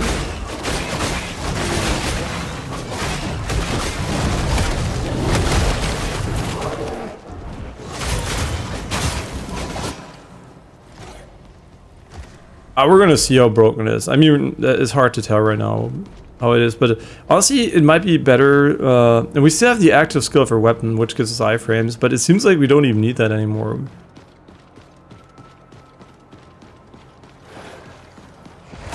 Like, this just seems to be the... This skill just is so insanely powerful that I don't even know if we need anything else ever again.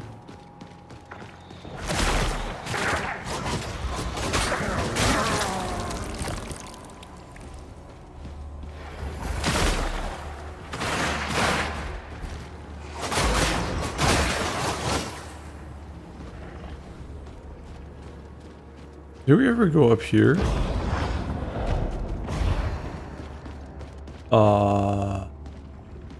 Yeah, yeah, that's the checkpoint we were so angry about not getting. Dude, we should definitely activate it though.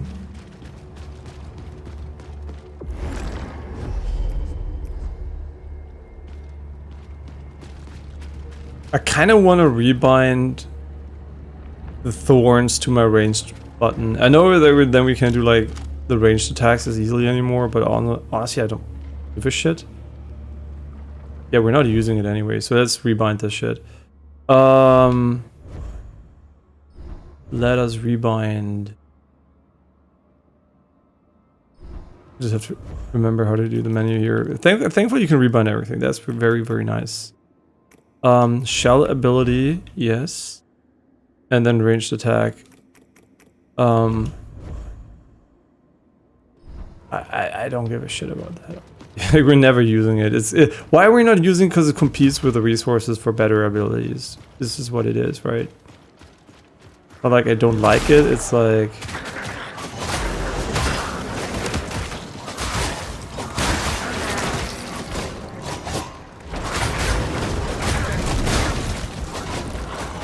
I have a feeling that we can literally just attack spam if we learn the faster pain regeneration. I don't even think we have to play the game anymore, but it doesn't matter. We're gonna find out in a moment here. Okay, we're almost back to where we left.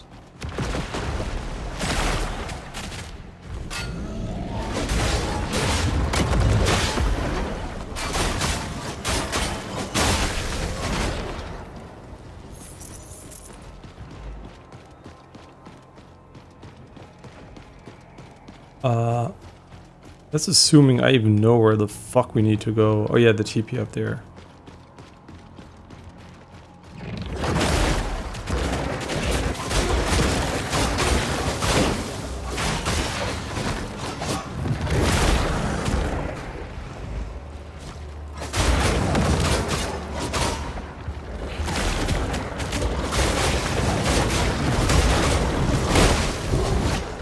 Shouldn't we deal like break damage when we fill it up?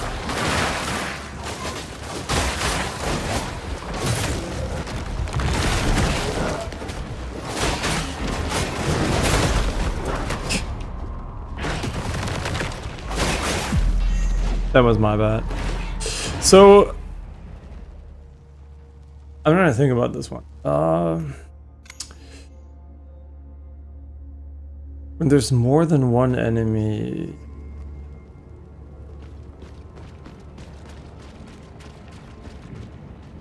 is that how you should approach it or not? Probably not.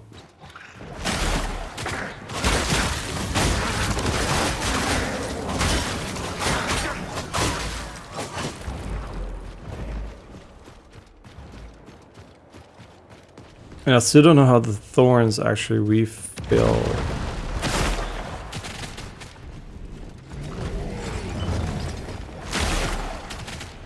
Oh, okay, they have a small cooldown, I guess.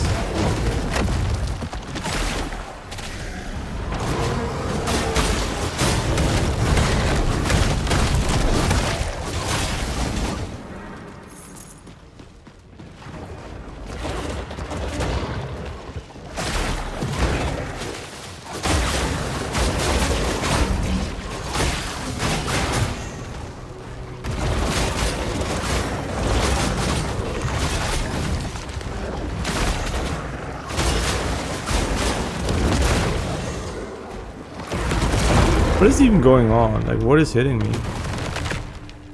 Oh, this.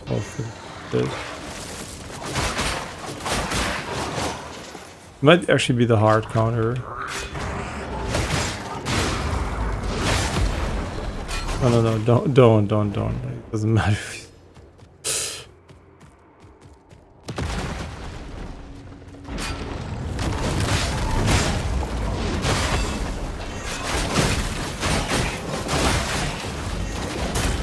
Yeah, right, our shell now is a different button. I actually forgot.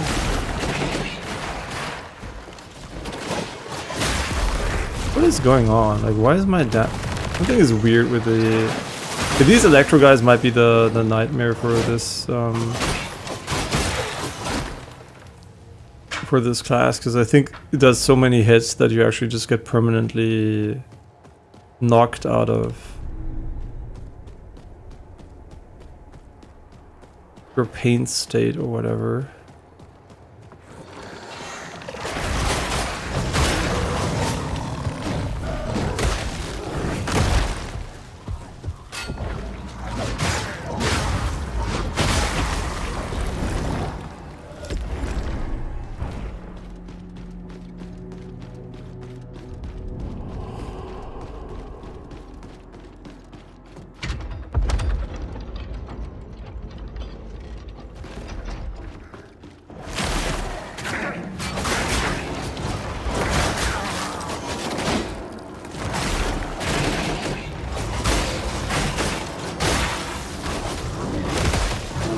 I'm not quite sure how the break explosion works. Like, it seems to be...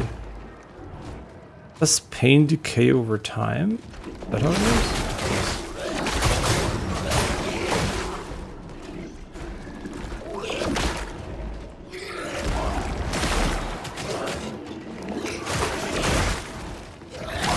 Should I not be immune against the hit there?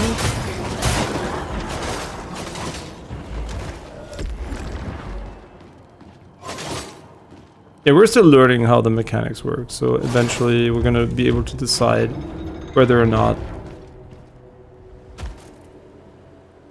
we play the shell just for the passes or if we play it for the active.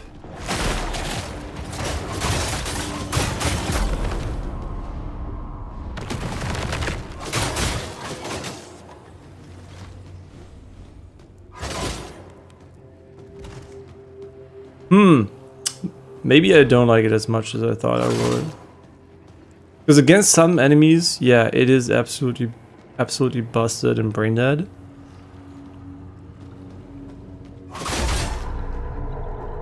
But against others, it can be very inconsistent, right? So then the question becomes, is the passive pain, you get pain bonus worth the lack of the better dodge and potential for crazy damage from behind, or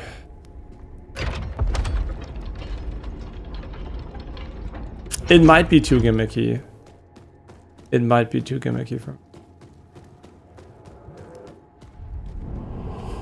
Yeah, I think we're gonna go back to the other shell, because while it is really good sometimes, this ability here is competing with the resources for the thorns, and this. Like literally the one where you get, like, when you get hit, where you convert it to pain, that just sounds like the best, one of the best abilities you can get, right? So that is the only one I'm like, that's making me keep considering the shell right now.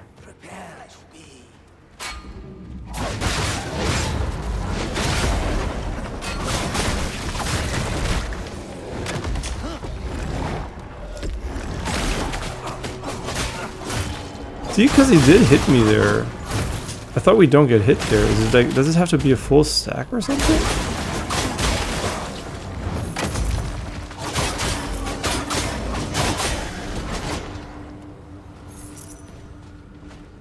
Yeah, I don't understand actually. Does it have to be a full stack here?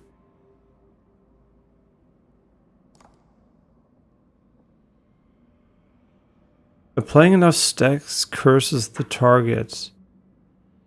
Ah, okay.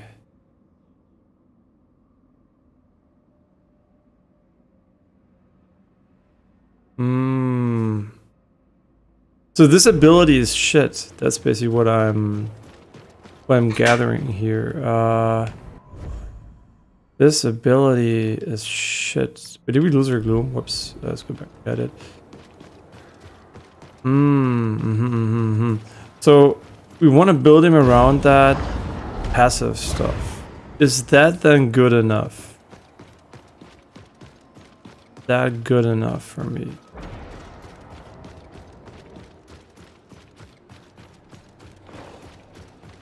Did we just leave it on the ground? I think we did. Whoops. But it's also not very visible. So.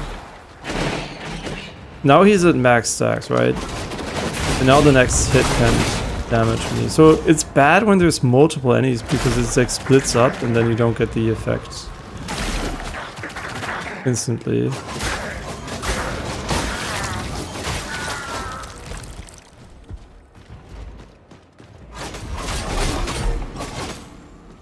Okay, we're learning. Yeah, let's give it a little bit more time because obviously we've played a lot of the other character and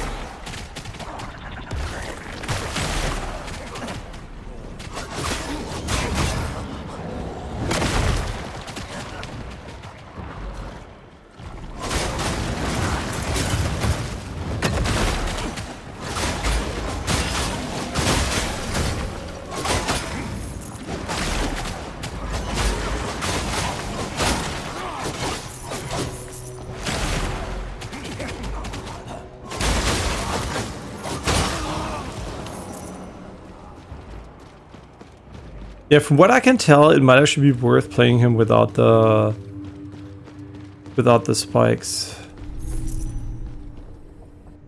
It might actually be worth it.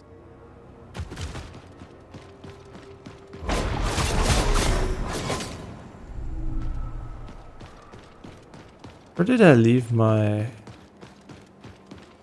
shit though? Right here.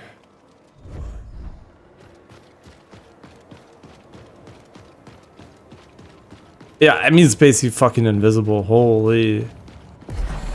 That's crazy. No wonder I missed it.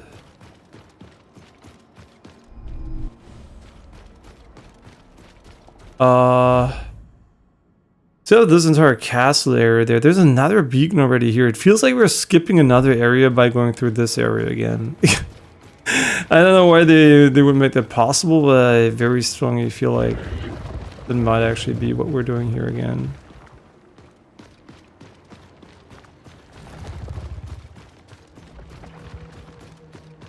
We can go up there though from here. Bro, I'm looking forward so hard to not being this ugly area anymore. It's so fucking bright.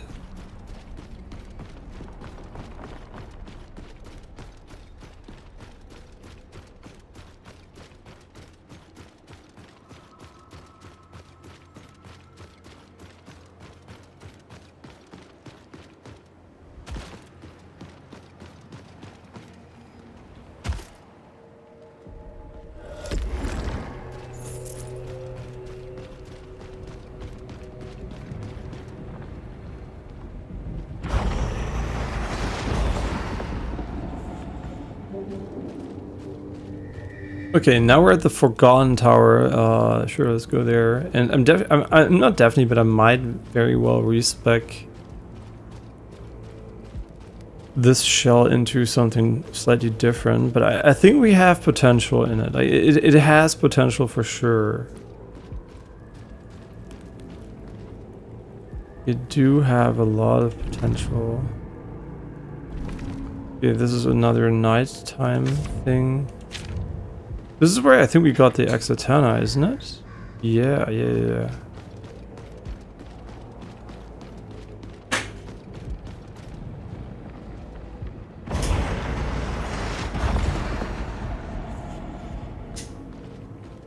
Okay, so this is the other area. I kind of want to go back and do the central area first because it's like completely optional, it has no value beyond that, so we're gonna go there first if we can.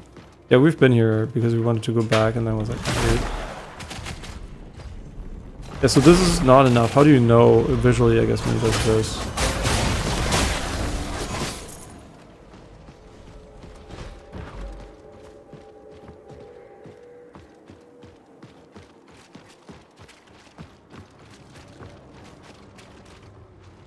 Did we do the dungeon here? Probably not. Almost no heals. And obviously no checkpoint again.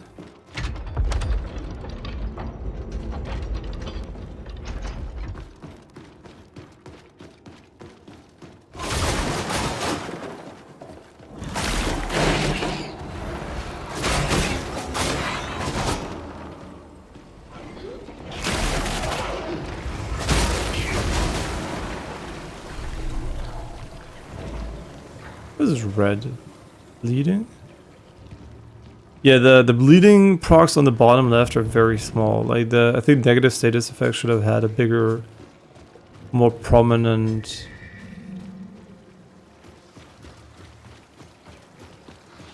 visual to them.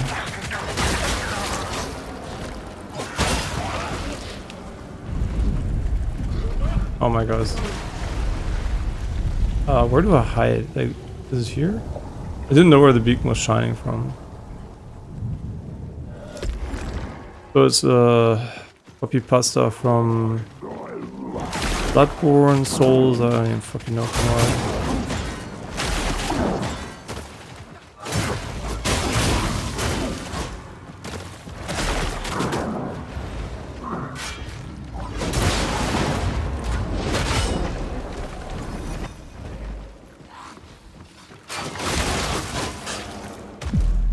Yeah, why put ledge protection in the game? Like, why make it a consistent thing if you could just like, yeah, I can't do anything against that, right? The attack itself queues into the other attack, and once the enemy dies, I just automatically attack and fall off the cliff. And since the devs are fucking retarded, they put no checkpoints at the start of dungeons, so you know you're basically back to wherever the fuck you were like fucking 10 minutes ago.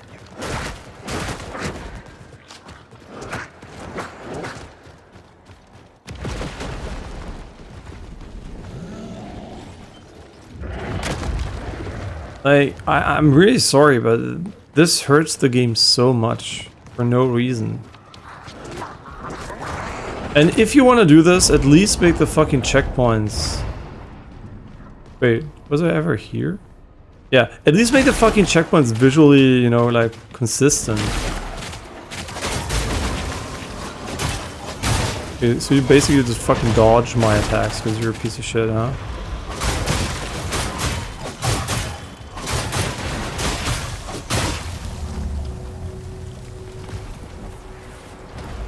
I don't care if I lose a lot of gloom. Maybe we cleanse it? Oh, I almost missed this. I was wondering how we get up here, and then I was like, oh, surely I've been there before. Clearly not.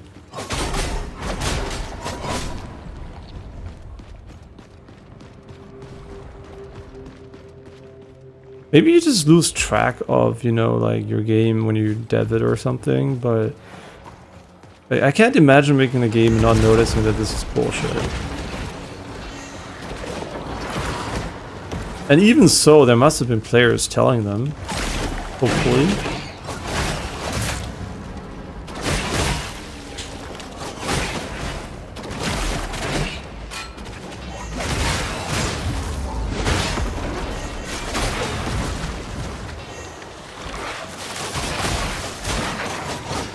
You have to realize one thing, right? The iframes sound really cool until you realize that you like the not getting hit ones. Until you realize that the alternative is using the spin ability, which deals a fuck ton. Right, this one here. I guess like it's an overlap now. Using this ability here, which also avoids damage, and not only one hit, but as many as you want, and also deals a fuck ton of damage. So. That perspective suddenly doesn't sound as, you know, interesting anymore, let's put it that way. Having an ability that is basically nothing.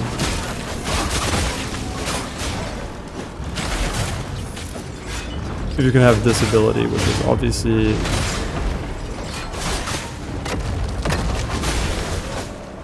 very decent.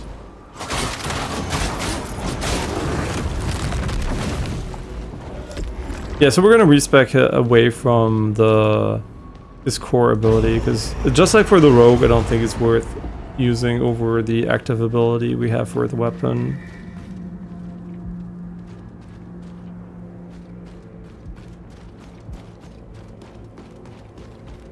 Absolutely crazy though that we haven't found a checkpoint in so long.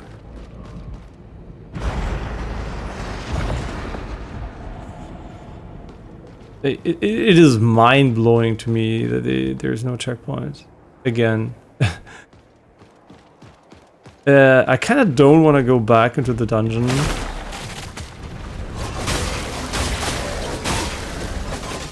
Because it feels like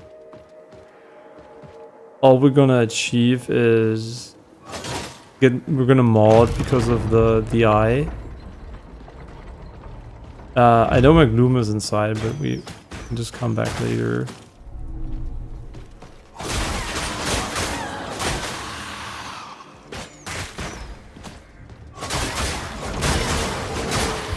Oh my god, the ledge protection almost killed me again. We have to fight from here. Come over here.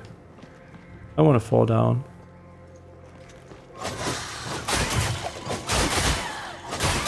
Yeah, we're going to play this build, but we're going to play without the active ability. Let me already rebind it to something else, because it's overlapping with the active ability of our weapon this way. It doesn't actually work. Like, it's designed to be around the aiming input. Otherwise, you do the shell ability and you can't do your weapon ability. Which is still, I don't know why it's not hold on RT for this one. Like, there's no overlap there. You could have done hold on RT. I brought you gift. Go. Okay, we got this map here. Not like they tell you there if there's a beacon nearby though. Surely they would put a beacon somewhere around here though. Right? Oh my god.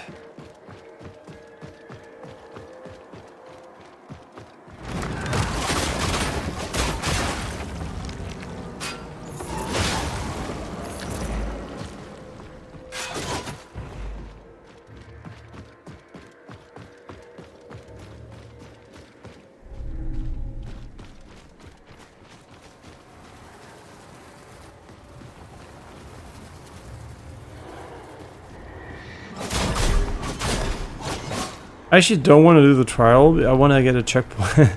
I hate that they made it like so there were not enough, but also that you can't see them from far away. Just the combination of these two things is so inherently stupid that pisses me off. Like, at least tell me where there is one nearby, bro. Put them on the map, or I don't give a shit. Show a little glow. Anything, man. Like, it's just so fucking horrible.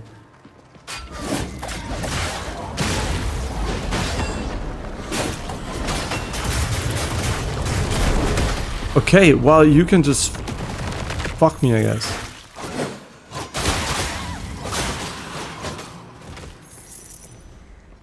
Wait, do we have an upgrade that says light attacks can't be...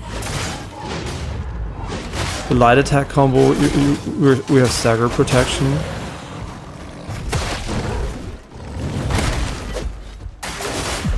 What the fuck happened?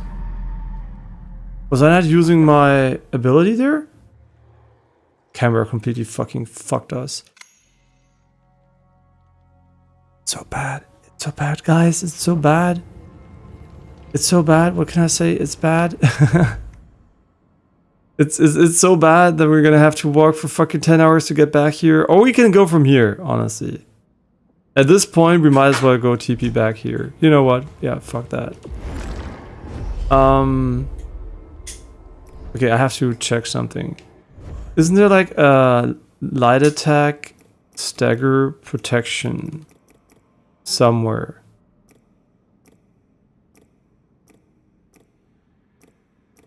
No, not the infusions. What is it? Not an ability either.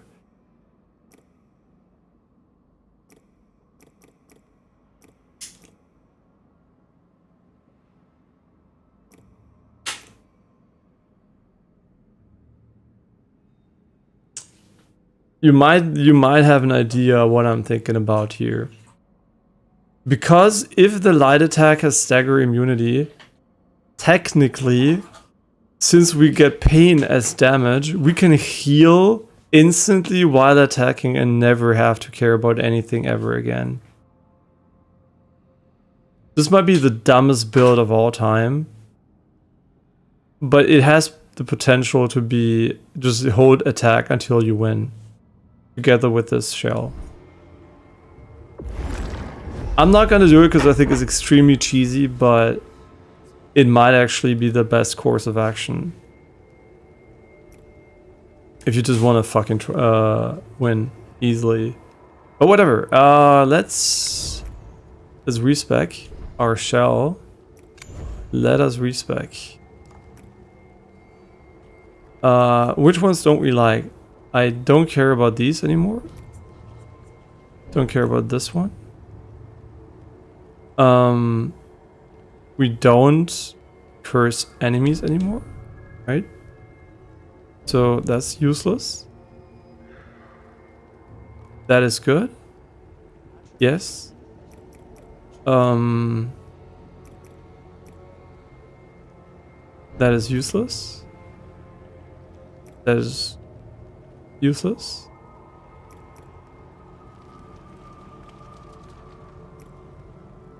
I mean, the problem is we we have too many points now, right?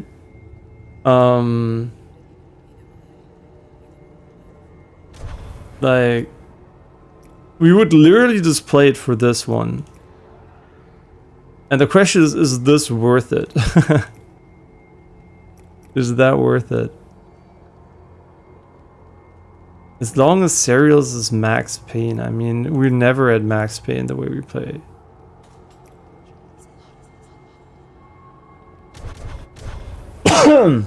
That one's just shit, right? Clearly.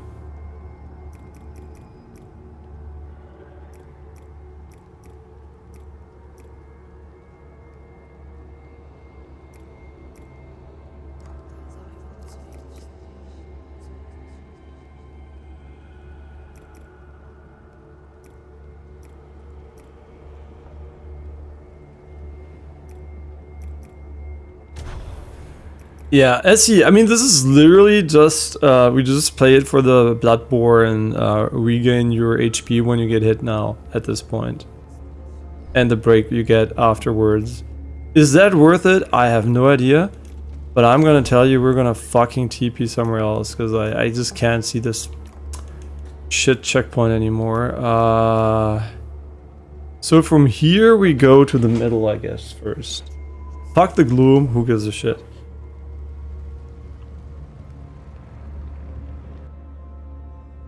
Yeah, less is more, man. Like, for next game, actually design your levels instead of just making a huge pile of... I don't even know what the fuck is going on here. What I want to call it.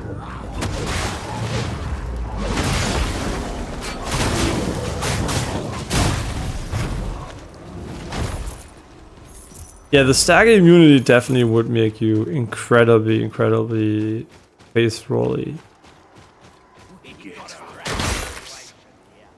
Great. But see, since we got the pain resistance, we can get it back easily. Ah, fuck the traps. Because getting behind enemies, if I could always track enemies from behind, I think the other guy would be very, very good. But since we can't always track enemies from behind, this might just be straight up the more interesting one.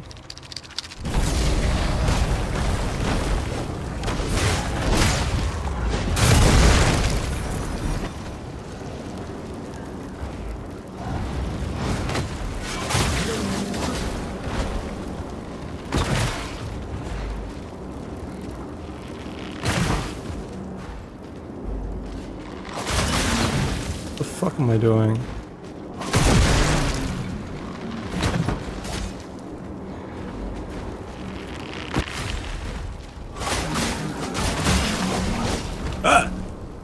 Oh my god. Okay, is stasis still good? Yes, stasis is still good because it decreases the intervals between enemies hitting us, so we can actually just face roll them a bit more. Is thunder better? Potentially. Thunder could be better, yeah. Another useless sitting spot. Like, those are so fucking random. If they gave you anything, like a, you know, like some progress towards anything, but just looking at a fucking foggy area, it's just too foggy, man. A little bit of fog every now and then, sure, but everything just being fog. Fog me. Oh, I could have gotten that one very early. Projectiles. Wait, we can level this one though. Before I'm like dismissive of projectile, I should... we should level this one, right?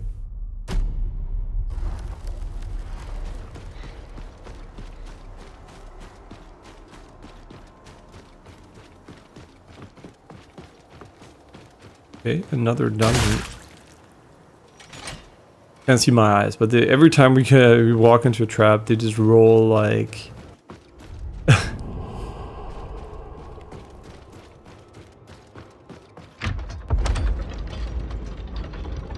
They just roll like crazy. Hi. Surely you're not an enemy. God, this is the hag. Will she haggle with us?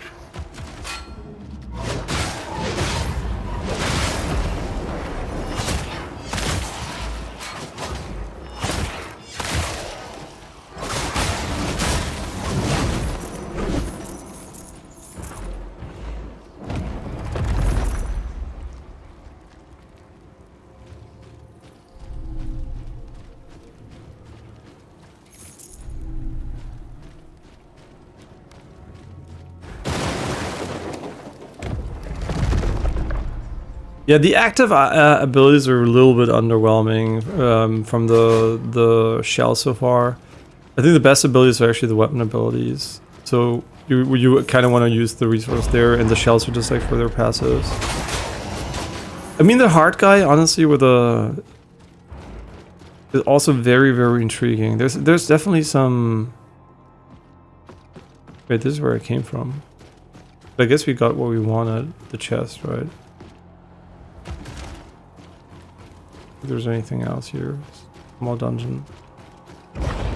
Which would have been so much better if they just connected the cave to the outside and removed that shitty elevator. Like, I'm just saying, like, this makes every dungeon feel the same and adds friction. And at the start, you're like, oh, you know. And then after the fucking 50th dungeon, you're like, oh my god, this is so dumb. Like, why the fuck would you? I'd rather have a loading screen than an elevator. Right? Then at least it's dependent on my hardware and not like I'm 100% like...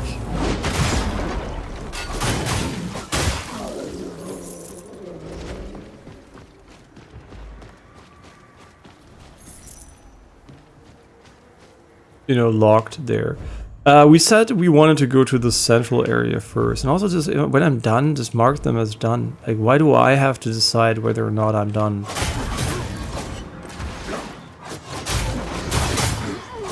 But that should not be me deciding that. That should be the game deciding that shit. Wow, that is brilliant gameplay of me.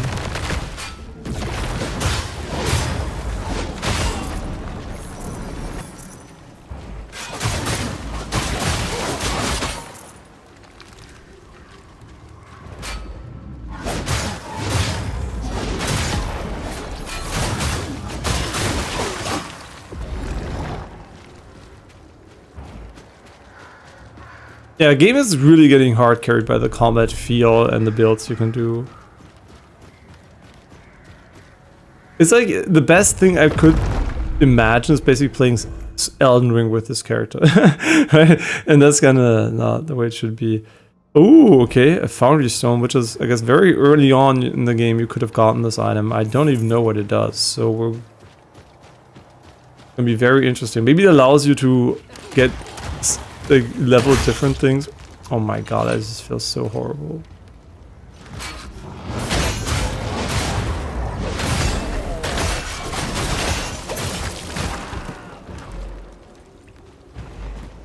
Yeah, they really nailed the combat, and I guess it's enough to make the game enjoyable.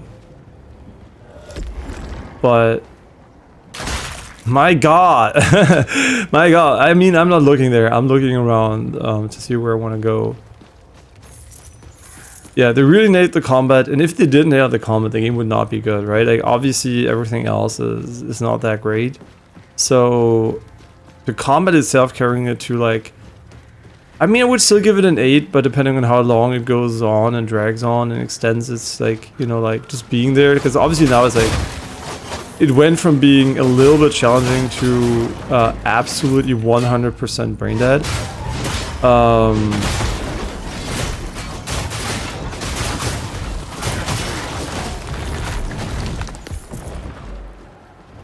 So I wonder if it's gonna be too long, right? If there's just gonna be too many meaningless areas with the same enemy over and over.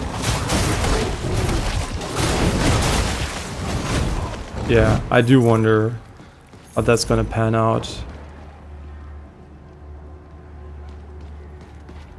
Like, this castle, right? You're like, oh, but this is a sick castle, blah, blah, blah. Yeah, it looks cool, it looks fine, but it's just like the fucking 10th one.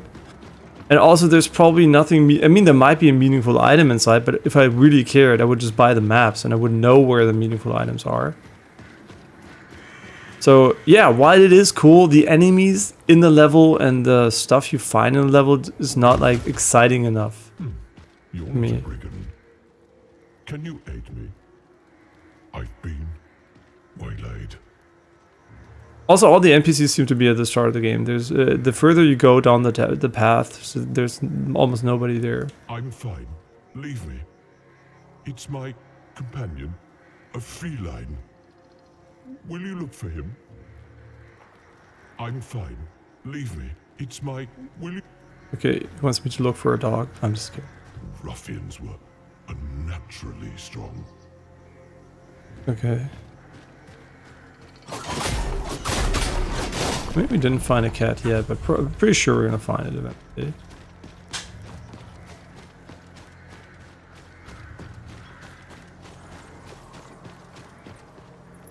Right, where the fuck does this one lead? Oh my god. Okay, it leads back to this one, but... Yo, I remember, we couldn't get up here? Yeah, I remember. Yeah, I remember we couldn't get up here, but there must be a way to... I didn't see that one. So we were down here at least, I remember. Yeah, and the map's also fucking useless, so you better be good at this. You better be good at just, you know, knowing where you're going.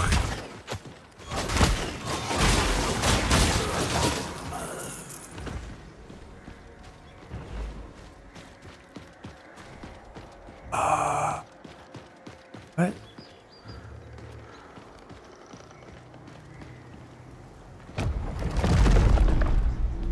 Hetman Stone.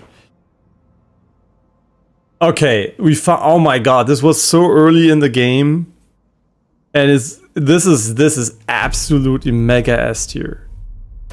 Like, this is holy shit. Okay. I mean, the fact we didn't find this early is very sad, because that would have been very nice. But that's how it goes in games where you have unique items randomly distributed throughout the world. You might literally find them never or before you beat the final boss. So that one would have been an absolute, you know, like 100% I want to use that shit item. Careful, don't want to fall down. Yo, we can level our gun for fun. Maybe the summoning skill is fucking busted and we can use that one as well. But we have to find the weapon associated with it.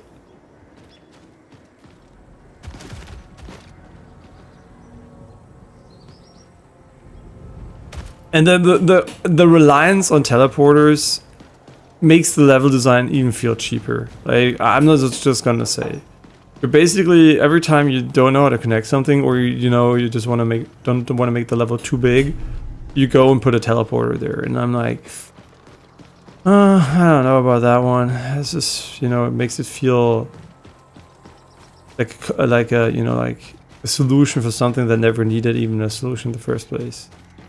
Not like I hate them or anything. It's just like it's a small touch of, okay, this is not brilliant level design. Down there, but you were there a moment ago. I mean, the crit damage is just gonna be absolutely disgusting.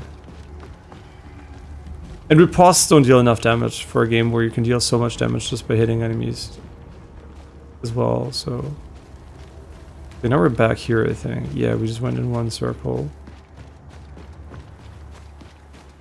And the central area doesn't have a beacon, so probably it's completely useless, but...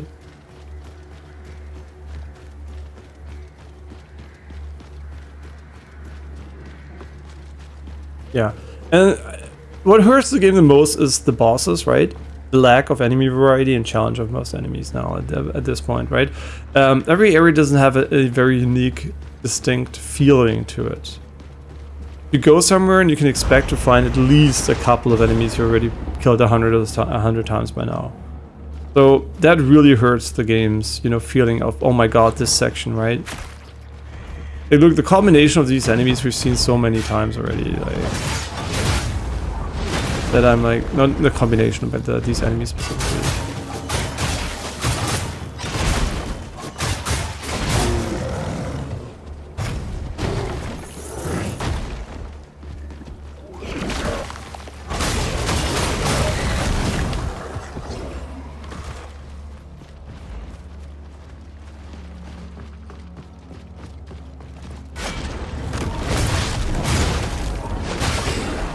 Biggest danger is ledge protection not working.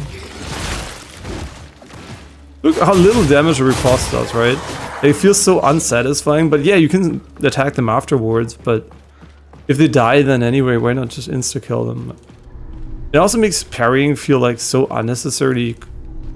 Yeah, just unnecessary. We just run up and hit the enemies. I know there's in hard mode, but we're not playing hard mode because it's just nighttime the entire time. It just looks so boring. I would have swapped to night mode already a while ago if it was not permanent nighttime. Just a shame, but it is what it is. Okay, we found a beacon. That's nice. It was actually not far from the other one.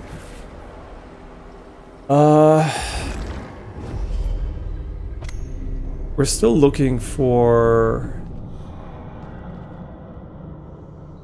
Yeah, I guess we're still looking for the crit damage upgrade. That's the only thing we care now about now.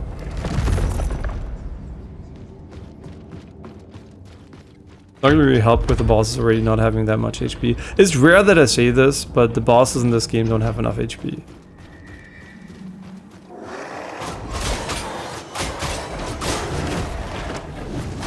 They're just too squishy.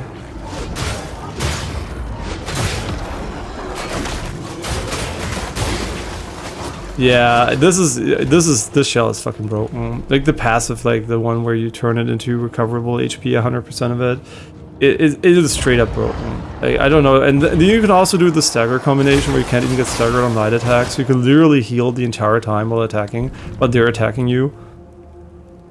The Great Sage Batushka welcomes all into this hall. Do not fear, forget what you think you know. Truth will only come for those who embrace confusion. Okay, we're gonna have to embrace confusion.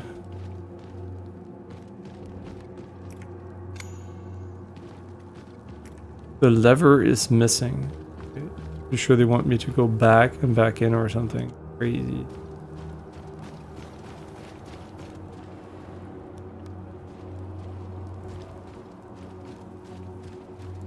Embrace confusion means probably turn until it's there.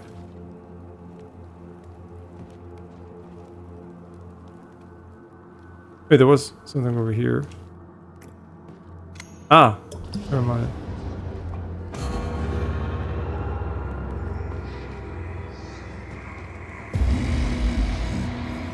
Okay, we got like inverted controls here. Yeah, remember what I said about the HP? There needs to be some level scaling in the game beyond the hard mode, which is... Or the hard mode should not activate permanent night. You know what? I just realized they would have been so much better off making hard mode and having a dynamic day-night cycle for the sake of variety. I mean, maybe add 4 discrete lighting scenarios, or 2 you already have nighttime, so maybe even 2 is also fine, but it just yeah, that would have made it so much more you know, interesting visually. Okay, we found the Sage's Gate lever. And a new thing here. 20 resolve to infuse your arm with blood, blah blah blah. Okay, we just take this to level it, obviously.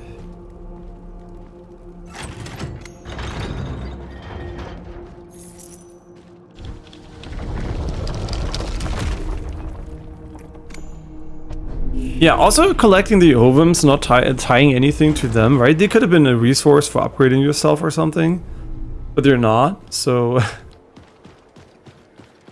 Very mysterious decisions. Very mysterious. Like, a lot of, like, stuff in the game has me, like... You know, question... Oh! Did we hear a cat?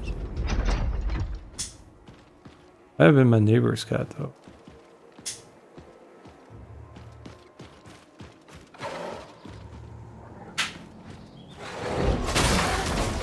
Where the fuck are we? Why the fuck are we here?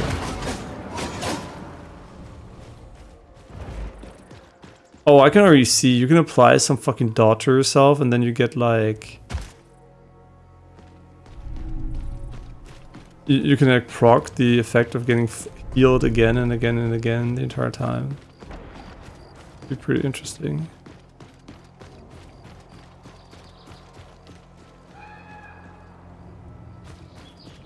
Don't particularly care about the mushroom, but yeah, obviously balancing is kind of meh. Like there's a lot of good stuff in the game that's so good that you just don't actually want to use anything else.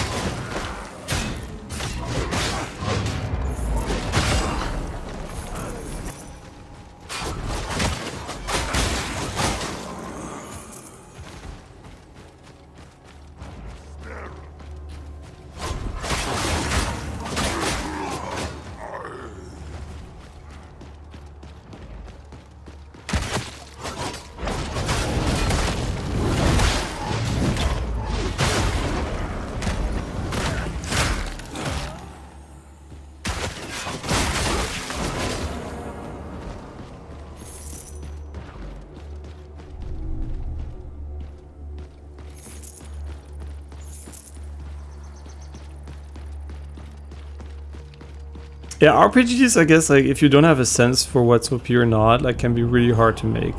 Or underpowered as well, right? I think a lot of people struggle understanding how strong things are when they make the game, because otherwise they would not have done it. There's, like, such a big gap in certain things that you're like, this is clearly OP, this is clearly underpowered, and... Yeah, the 100% getting back the hit there is absolutely mind-blowingly OP.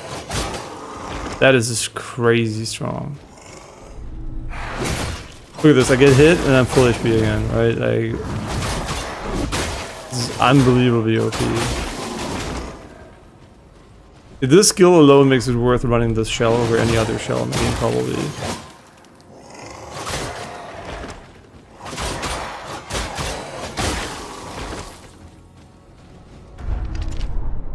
Oh, we found the Tri-Arc repeater.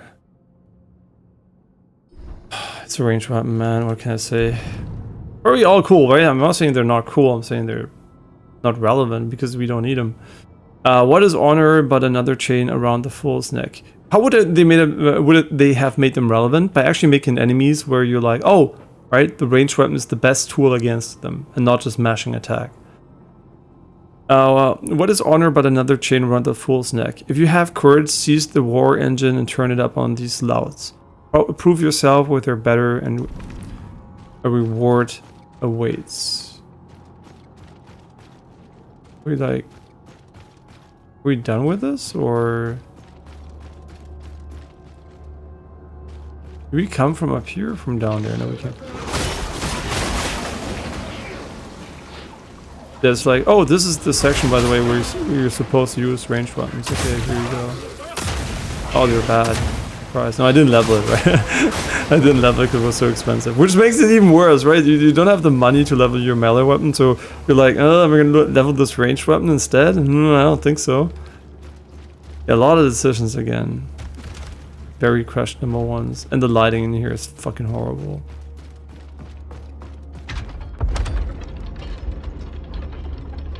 Yeah, but after this game, I hope they have enough budget to get some people on board to help with the next game. I hope they don't fall into the trap of being like, oh, you know, we made the money, we made the games, we don't need anybody else. You do. You need help, right? Obviously, you can make a good game, but you could make a great or amazing game, right? So, from my perspective, there is a lot of like. Hit both of them? Oh, you auto-loot them. Yeah, there's so much potential, right? Still left on the board. Same goes for From Software as well, but they definitely make the better games. Not in terms of combat system in this case. I think the combat system is better than the one from Elden Ring for sure, because it has a combat system.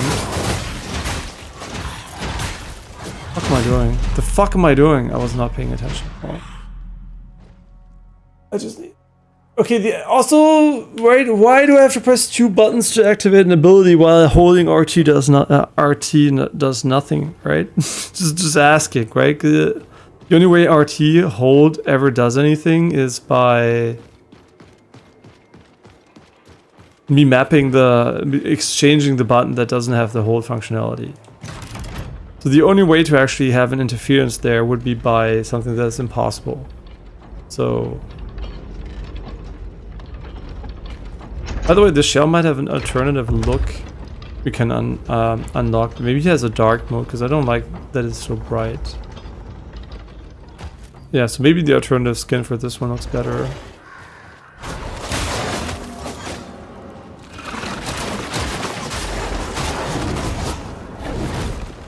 Yeah, also having no stamina comes a little bit as a question mark for me personally, because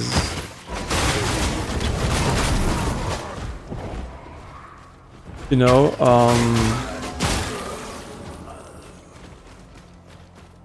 it's not like the enemies are designed around it, let's put it that way. It's not like you're feeling like, ah, yeah, right, it's supposed to be fast-paced and you should, you know, it is still very much enemies that barely attack you while you're like,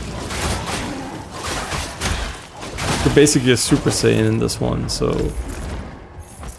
Where's my shit? Is it all the way down there or what?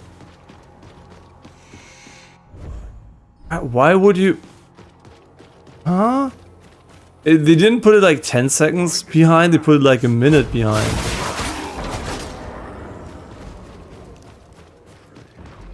I wasn't even here before that, was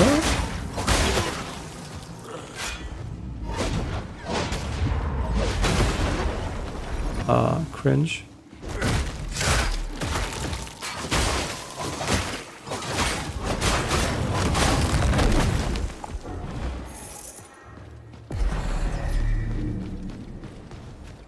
I mean, we don't care about level ups anymore. Like, level ups give us points for the shell, which we don't need. So it's like, who cares?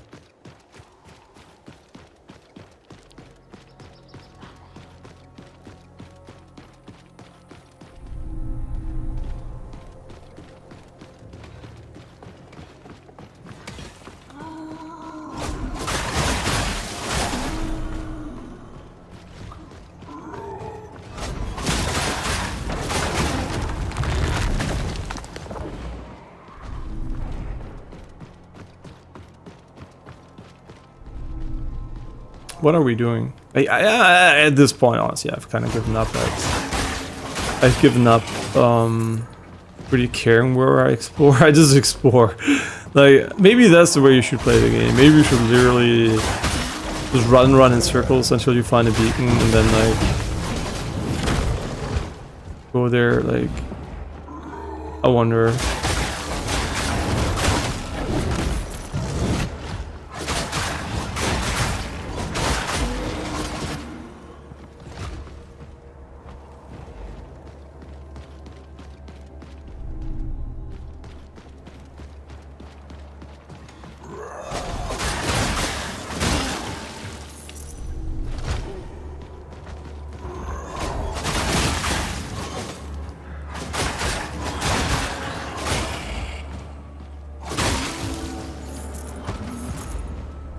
Yeah, free aiming with the melee attacks in this one definitely feels worse because you can't turn your character, so I don't even consider it that much.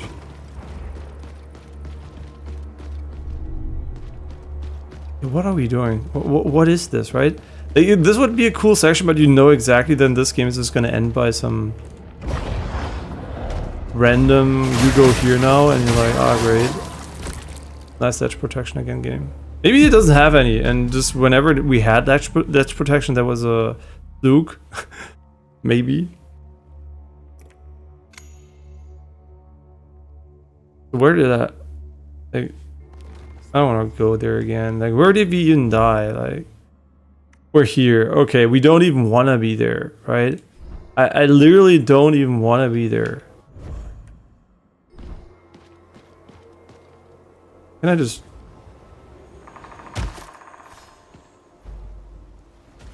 Yeah, I can. Can I not heal?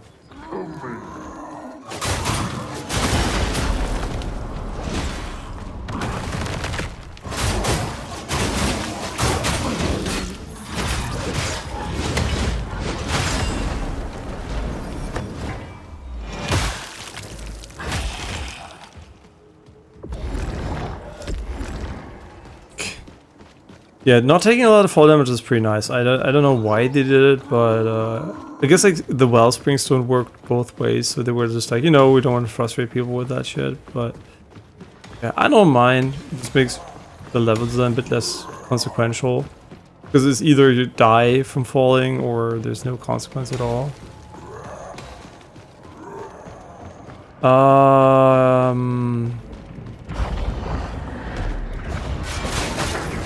Crazy we died to these guys because it like knocked me off the ledge. Where's my soul? It's on the other side. Very good.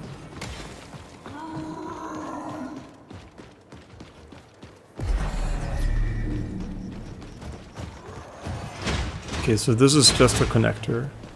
Again.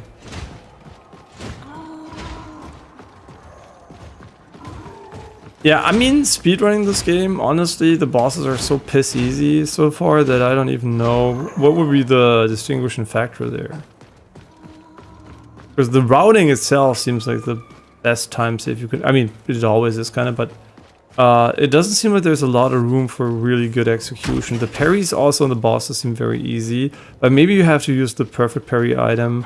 And even then, the parry itself doesn't deal a lot of damage. So how much damage is gonna be perfectly parrying the boss contribute? It might actually be slower to have the stun animation play than just attacking him normally.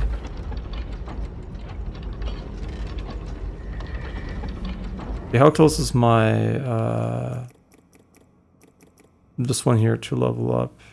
It takes a little bit. That's a fucking massive increase in damage though. Castigator's Keep. Keep exploring. You know what? Let's get the heals back. We don't know how long we're gonna go without a beacon.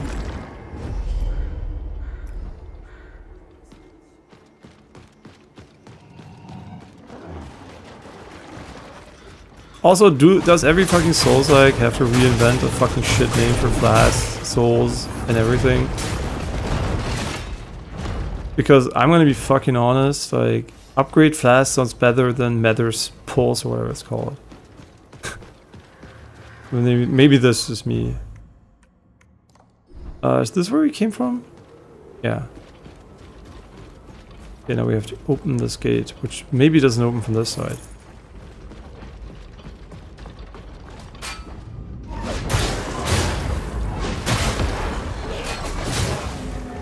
Yeah, this clearly takes longer to kill the enemy when you do this than just attacking them. Bro, thank god there was a fucking ledge there. Like a railing.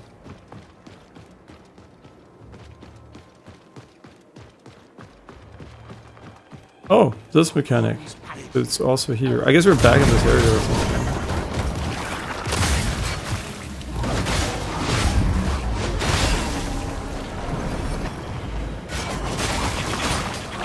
Yeah, not only obviously are we OP as fuck, but you're also over leveled as fuck.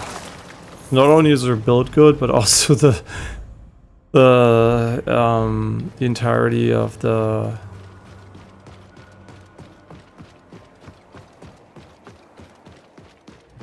areas are all under level at this point.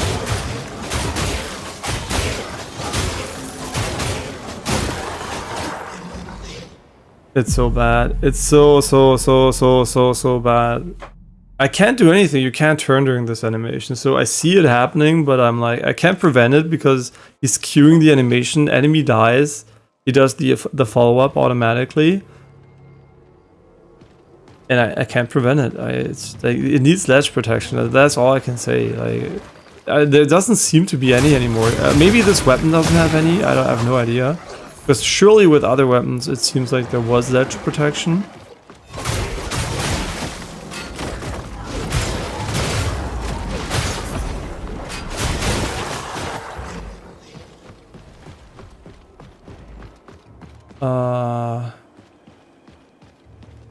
Oh, where did they...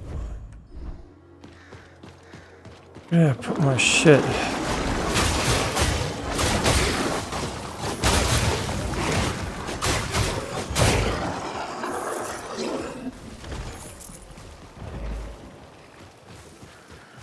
Did we even go here? Yeah, I think we just... Wait. We just literally died here. So where's my shit? Horse is on the other side. It's way too far back, bro. Like... Did I just regen HP? How? I don't want to fight you guys again.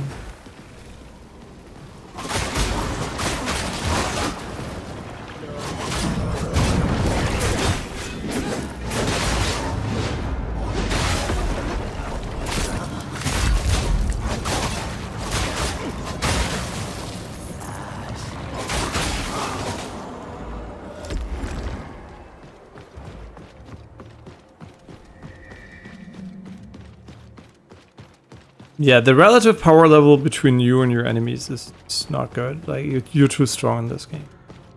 It's more of an action game at this point than a Soulslike.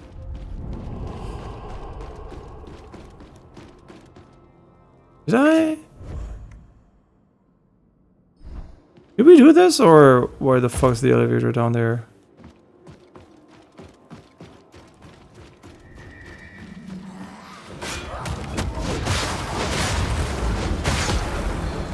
Like, really, it feels like I'm playing like a crazy, I don't know, God of War style, like the God of War 3 style character at this point. Like, the enemies are just like...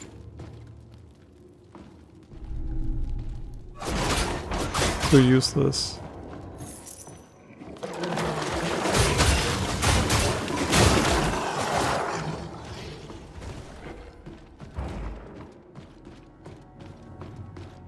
And the reason why I think it's kind of annoying too is because exploring these games gives you good items, right? It's like, yeah, the reason you want to explore is because you can get a good trinket, right? For example, now we found the crit trinket in a random location, everything.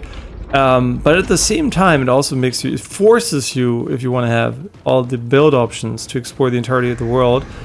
But then it also means the world has to be engaging enough for that to be fun. And at this point, I'm like, the content here is so meaningless in terms of difficulty that it's not very engaging anymore, right? We're too strong now, and there's no progression that's very relevant. We're still gonna get more damage eventually with the crit damage, but is that a good thing, right? Like, is that even a thing I care about, or are we just literally already so far gone in terms of power progression that it's just like, you know, like, even that is irrelevant, right? I'm not saying we're not gonna die anymore. I'm saying, like, if we die, it's probably me not paying attention to anything or bullshit. Gift. Go on. We're still missing a map in the middle. I don't even think it has a map. It's just like fog. It's also like a map that's deceivingly small for seeming so big. I think honestly it's good that it's not bigger, because it's, at this point I'm already like, this is enough, right? Like the game doesn't have enough to offer anymore for me to be like, ah, yeah, I wanna keep exploring. So we're just gonna go to the last beacon, I guess. Yeah, I think that is the way to go. Bridge over there. Wait, can you actually go up there? Or is it just like to look cool? It might just be to look cool.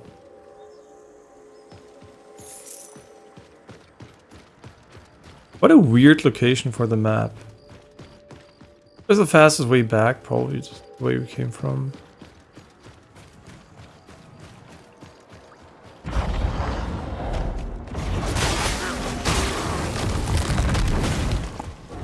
Yeah, let's see what we're gonna give the game. I think it's very hard for the game to get anything above an 8 out of 10.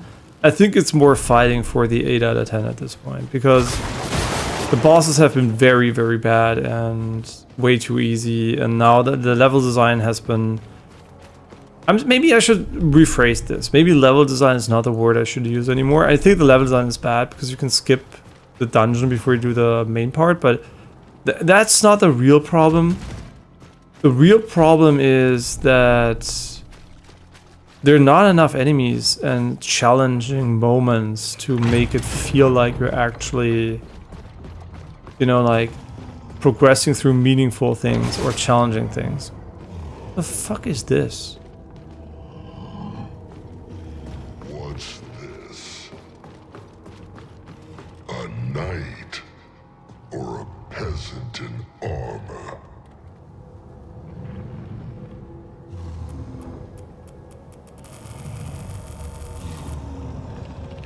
A fitting tribute. What? You should reconsider. While I'll still allow it. Oh. Okay. I mean, I'm pretty sure you have to do it 3 times, so we can't finish it. A fitting tribute. Thank you for the kindness. Oh, never mind. Twice is enough.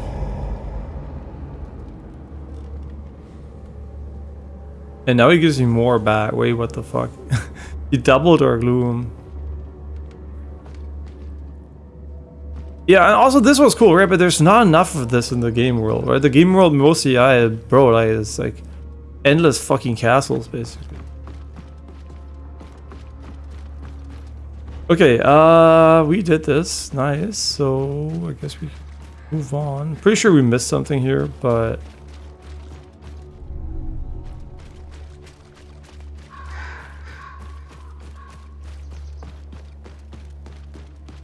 yeah, do I recommend the game? That's a good question, right? Like, if I give it an 8 out of 10, probably. If I give it a 7 out of 10, that's borderline no.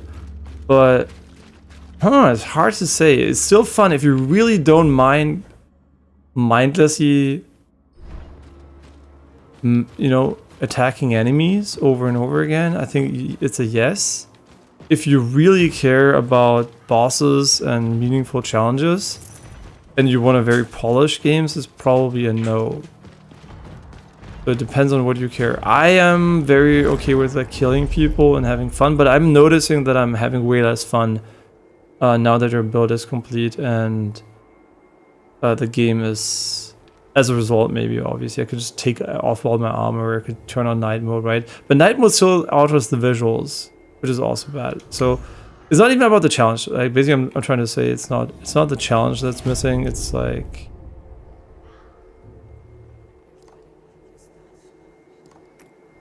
another meaningless point we can put in this one here.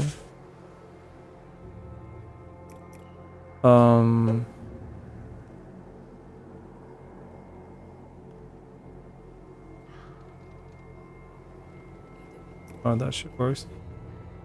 We truly don't care about any of this.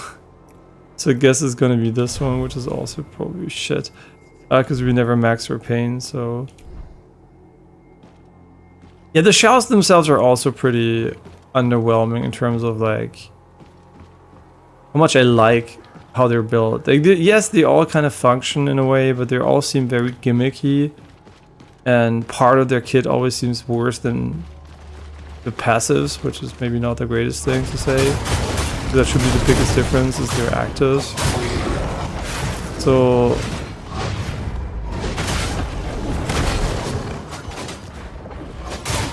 yeah, overall, I'm impressed by the combat feel, but I'm very hesitant about the level design, enemy variety, and bosses. And I think the enemy variety at this point and the bosses are way more impactful than the level design. But the level design surely doesn't help by being extremely...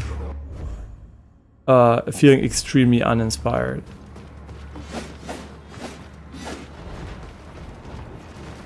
Not uninspired, you know, like inconsequential in terms of where you can go.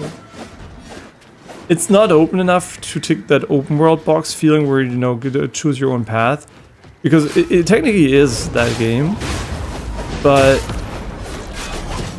those games always live off having like points of interest, right? But nothing in this game is a real point of interest beyond the dungeons, but those are also not amazing, so... Like, most of this stuff is not very memorable, let's put it that way.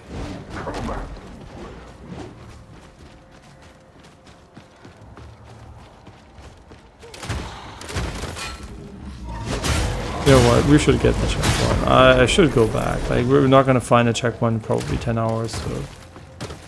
Let's get the checkpoint and maybe our tar stone is ready?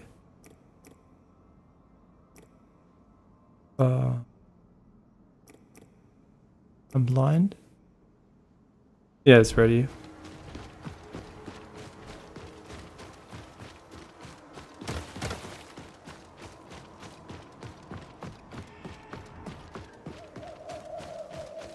Yeah, it's kind of weird. Every Souls-like has a little bit of this, you know, like nothing is designed in cohesion.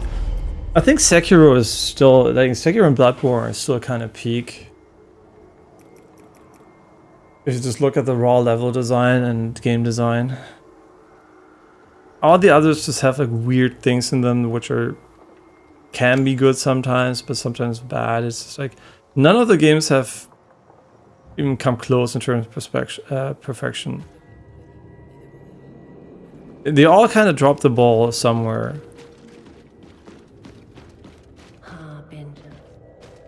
And funnily enough, in very different areas. I am your devoted brother.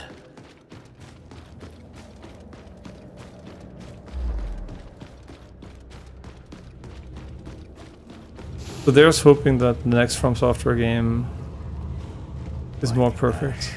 Well, Again. hand it over. I'll take care of the rest. What does it even do? Anything down. Just mind your mitts. Okay, what does that mean? We could have found this item like 10 minutes in. So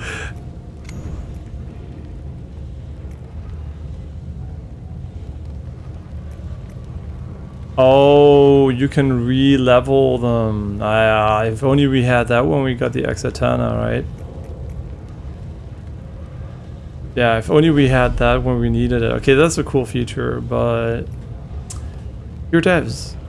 The player can miss this feature for the entirety of the fucking playthrough. You can put it at the start of the game, but there's like 10 paths you can take, so you can miss it easily, right? The same for tempering tar stones. We could not have found this for like ages. So yes, there's internet, but your game should not be relying on people fucking googling it. I know it sounds crazy, but yeah. Just saying, you might want to reconsider putting key items in random fucking locations in an open world. Just some food for thought there.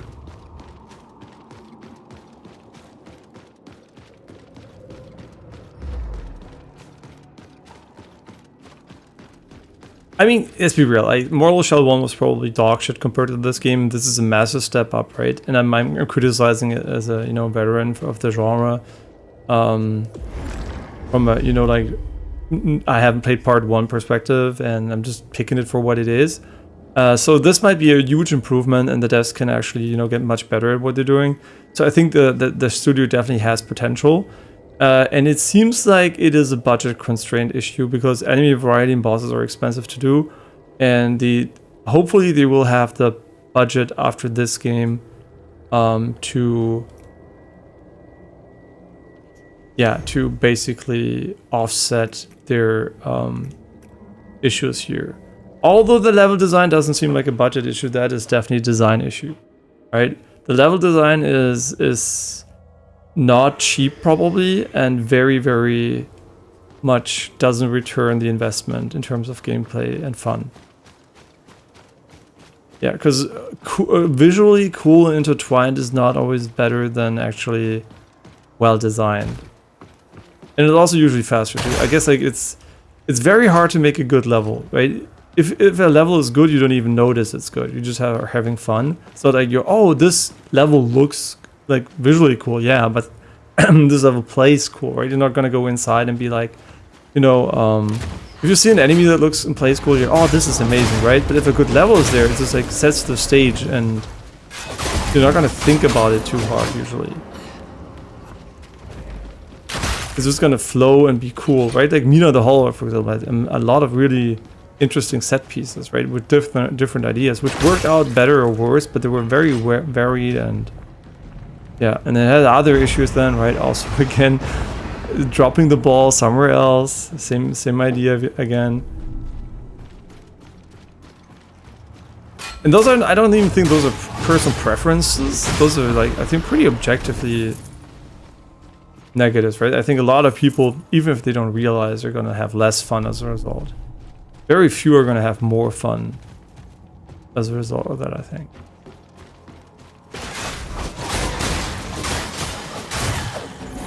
What the fuck are these enemies?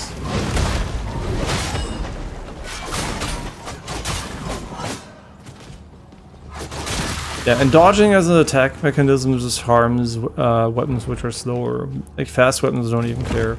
And breaking target lock is a no-no, unless you have like very specific boss attacks which want it. But a normal enemy that can break target lock just feels very, very clunky. Pressing the right stick is not the most fun thing to do over and over again mid-fight. And also the free aiming in this game, like with attacks, is not that great because you can like not turn your character around like this if you're like standing. But even if you could attack backwards like that, it would still feel kind of weird to do because you're visually not even aligned with the attack.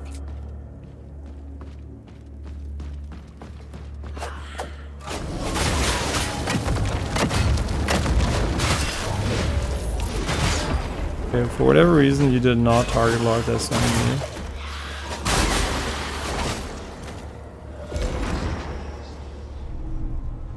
Why do we... I'm lying. And also visually the game relies way too heavily on the... You know, this is a Souls game, it has to look like a Souls game vibe. It lacks a lot of like identity visually. And that's a shame, right? It looks technically cool, but it also looks just like... It's basically what Hoyoverse is doing with the Elden Ring art style, right? Like it looks like a From Software game.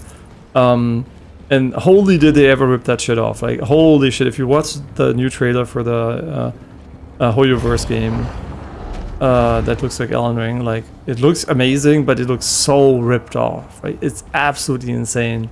But the funny thing is their art style in Genshin Impact is getting ripped off like crazy from others, so it's kind of really funny how it went like full circle. But yeah, at the end of the day, it is crazy how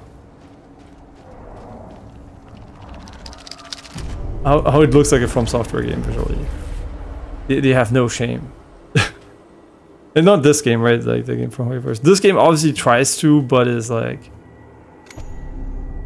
It's not quite able to deliver. If they were, maybe it would also just look like a carbon copy, but...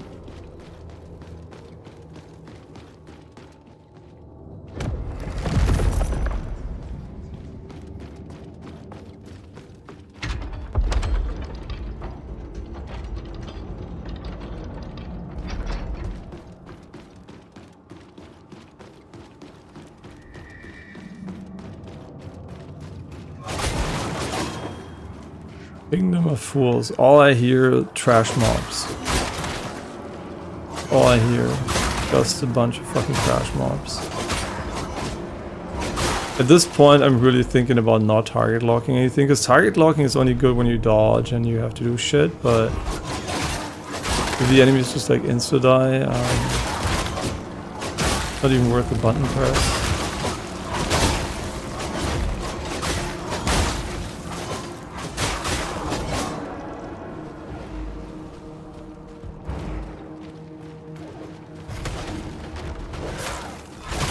Also, right, you put an item in the game that can summon an enemy on hit.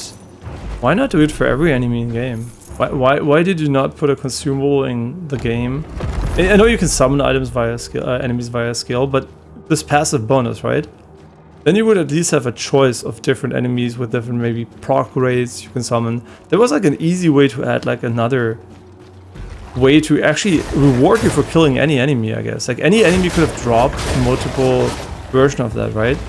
You could literally have an easy way to print as many items as there are enemies in the game.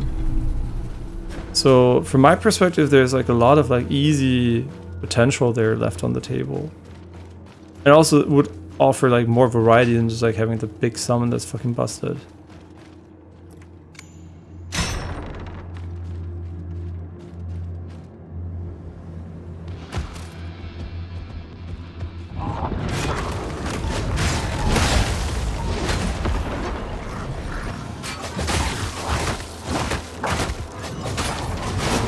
Let's see if I can take my hand off my controller and just hold attack.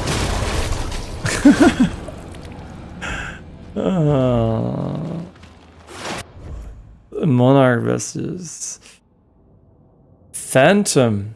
Never heard of it. Deals accumulated splash damage and stagger damage when it expires. All cool effects, but why are they only on one fucking thing? Like, why is this like I mean, there's so many effects, but they're not like really being used like at all. Which is so confusing to me. Also, when you beat a boss, you usually despawn the ads, because nothing feels worse than dying to a fucking ad after you've beaten a boss.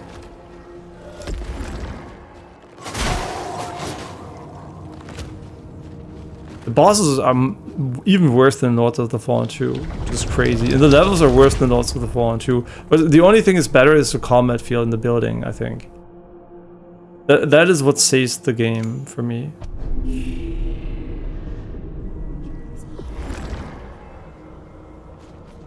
Yeah, it is so interesting to me. How different strength and weaknesses just like are so common in this genre.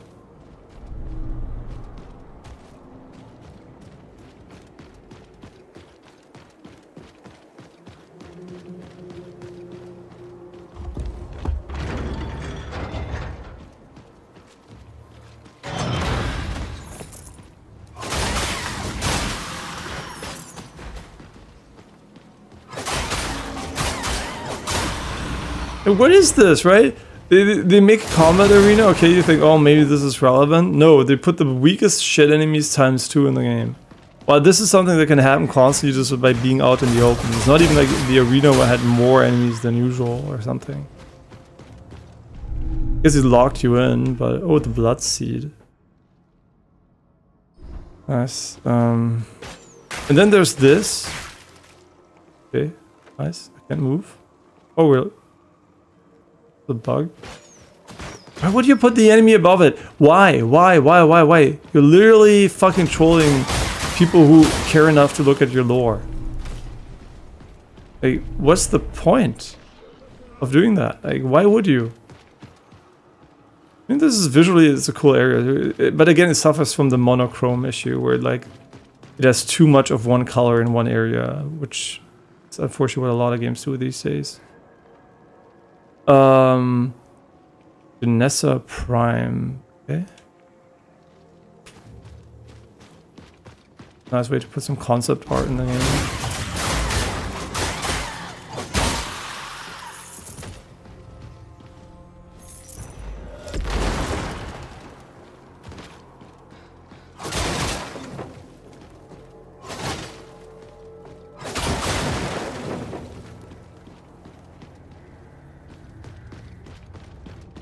Oh, we're back here. Interesting though, we haven't done the dungeon here yet, I think, so we should go in and complete it.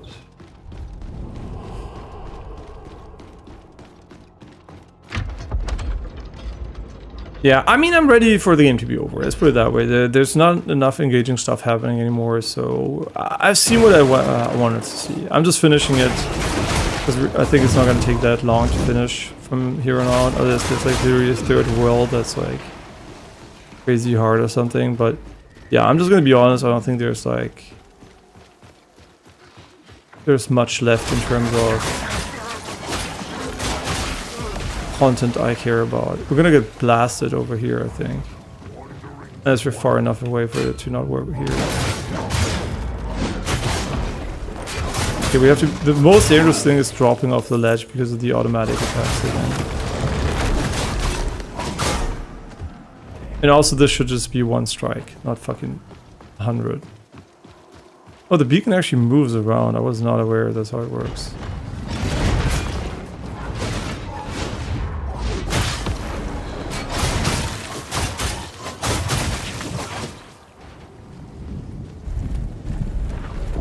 Am I not in cover?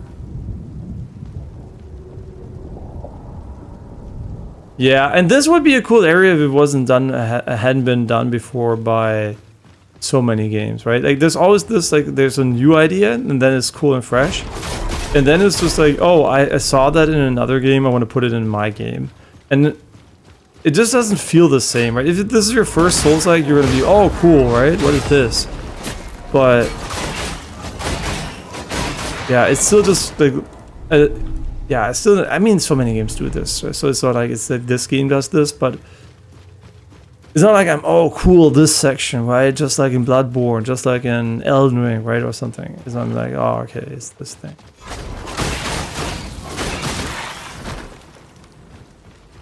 You could have done it with a different flavor, maybe, right? A different idea execution or something. But they did the exact same, oh, this is a beacon, it looks at you.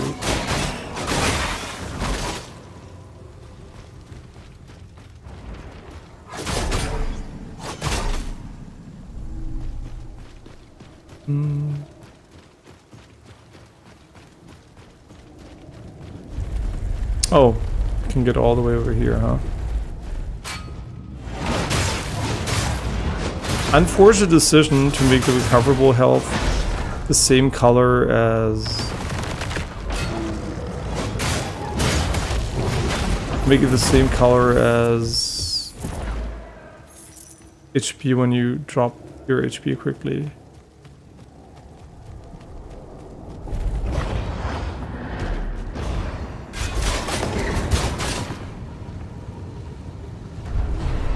Cursed Child. Oh, this is the weapon I think that can summon. Yeah, we're definitely going to be equipping that one.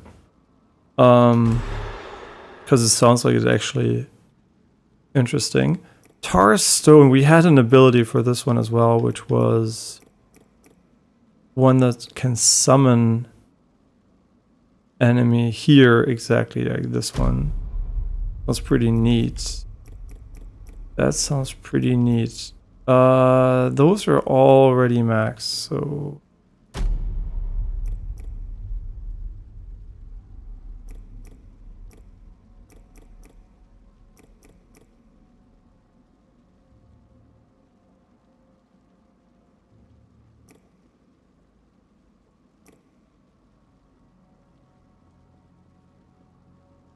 Charges up faster. I don't even know what that means.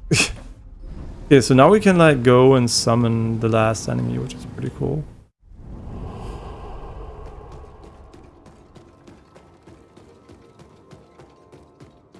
No idea if it's good, but necessary, no, right? But is it good?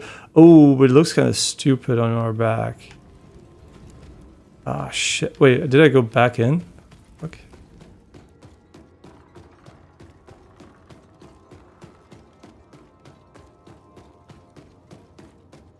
Yeah, I think it would have been better if they put it on the left side, you know, like as a belt item and not a back item.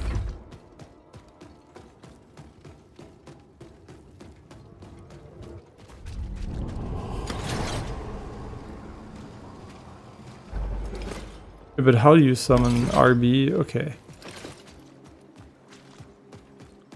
We came from over here, I think. Also went down there and then we went back.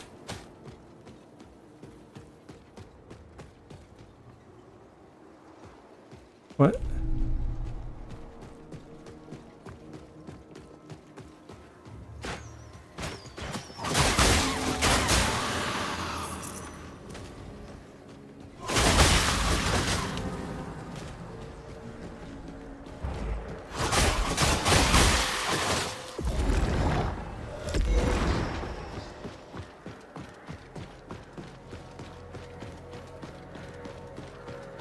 Yeah, see if it's any good.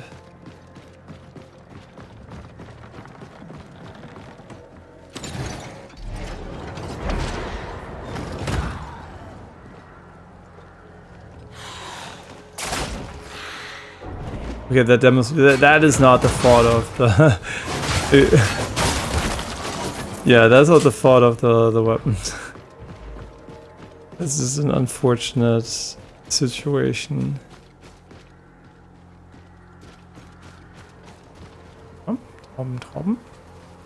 Yeah, I'm also gonna be taking a break pretty soon because it's time.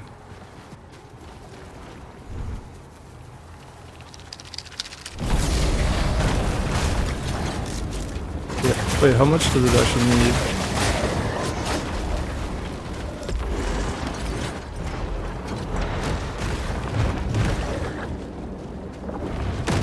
It's really bad.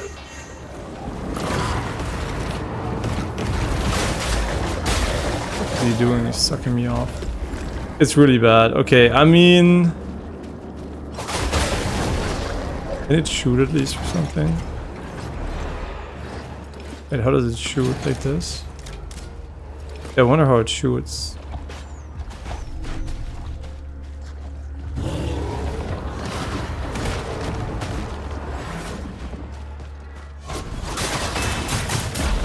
There, me.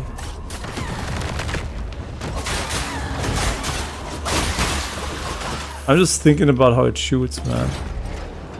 Oh my god, I summoned by accident. Damages. I mean, we didn't level it. Maybe it does scale with leveling it. Excuse me? Help? What the fuck was that attack? Huh? What the fuck? Wait, now I'm... Yeah, we're here. Yeah, thank god we got this checkpoint because it's gonna make it way easier.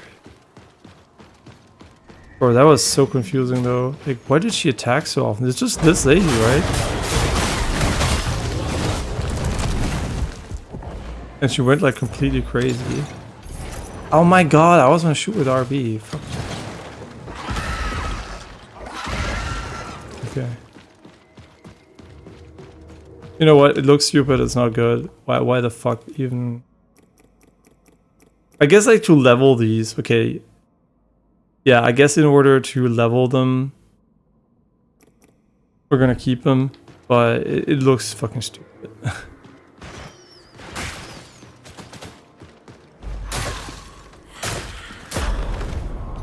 Oh.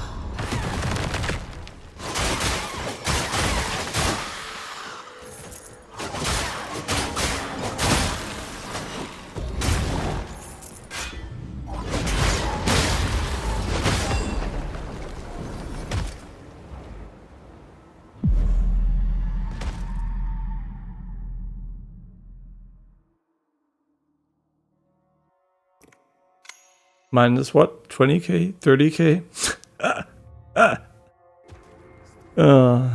My fault? No, it is auto aim, man. I have nothing to do with that, man. Like, literally, the attack completely controls itself beyond you can target switch. But I couldn't switch to anything because obviously there was no target, so... Nah, that shit's not on me, man. That shit ain't on me.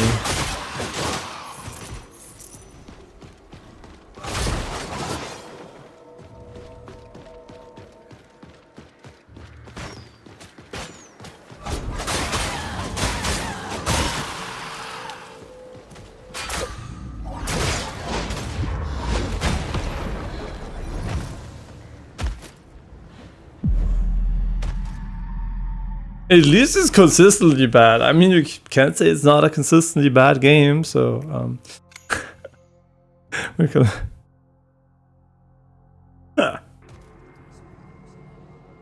I love having automatic attacks which can fucking throw you off a cliff. It's just such a brilliant idea. And then they put the mechanic in the game where you lose your shit when you die twice, which, by the way, happens extremely rarely to me in other games. Because other games usually don't kill you with your own attack for no reason. Yeah, it's very uncommon for me to die twice in Souls games. It really needs to have some sort of special sauce for that to be the case. So yeah.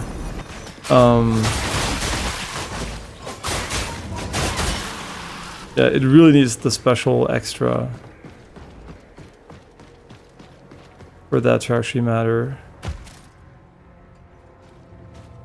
Happen, I mean, can I recover this fall damage?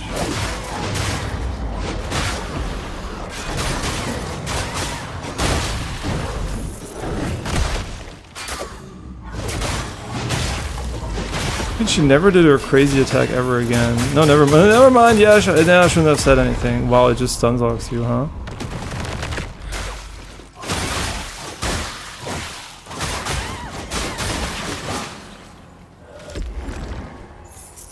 Absolutely insane. I guess you just need to parry one and then you can attack her. But it doesn't have any design like that. It's like, there's no nuance to this, right? It's not, oh, you have to parry, block, or whatever this enemy to make her stop. Maybe there is, right? But it doesn't matter, because your attack is so potent that the solution to any fight is just like, you know, kill him. No defense needed. And no relevant defense, at least. Where am I? Why am I? What is going on?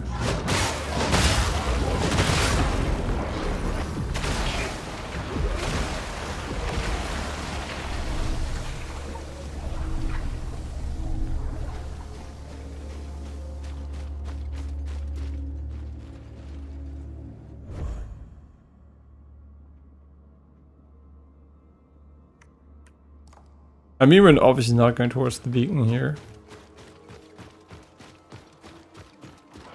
Yeah, I think we gave the game a fair shot at exploring a lot, right? I'm not gonna do 100% on this one for sure. Like, there's no way. I care enough about that. But yeah, what the fuck are they doing? And going because there's like so much AoE shit on the ground.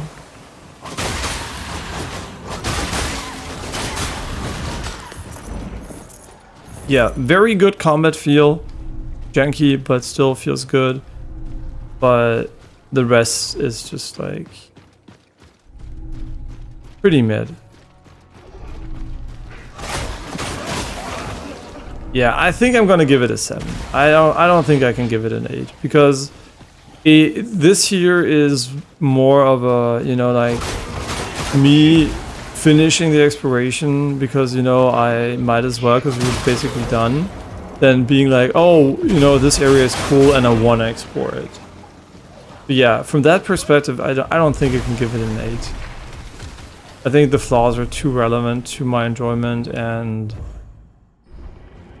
just in general, like, it's like, you could say, but just treat it as different paths to the, you know, like, same goal. But the reality is this is not how it works, because you get unique items on the different paths. So you want to potentially explore them to get all the trinkets, right?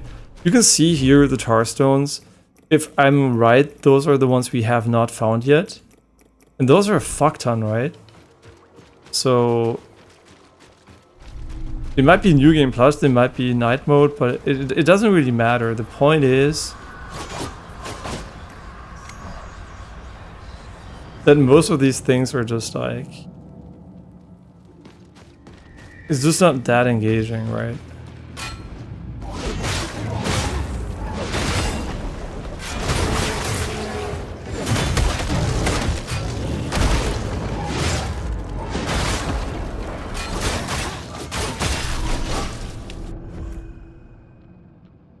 Bring to Janessa to unlock his secrets. Who was Janessa? Was it the big lady? Right, cool boss arena, but shit boss. Was this a fucking used normal enemy, from all I can tell? Not that the difficulty made it relevant to what it was, but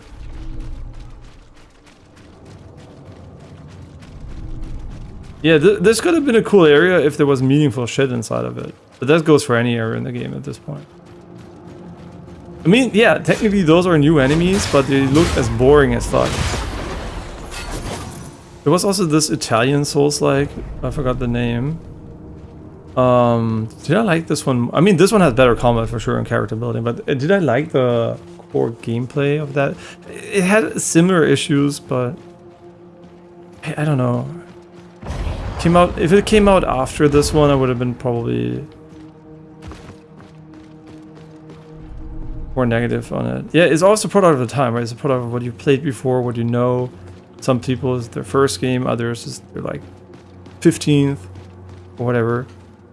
So yeah, it's very hard to say what would this game feel like for a player who never played a Souls game. I think my criticism still stands there, but would it be as relevant? Or would these people find new criticisms in terms of, right, this is just maybe they just find it frustrating or something because it's like too hard in some sections, or you know what, I'm ready to move on. How ready is my Tar Stone to move on? It's very unready because this area doesn't give a lot of XP. So the fastest way to level is basically just go to that one late game area, and we would have leveled up so hard if the game didn't fucking yeet me off the ledge. Whatever. Whatever.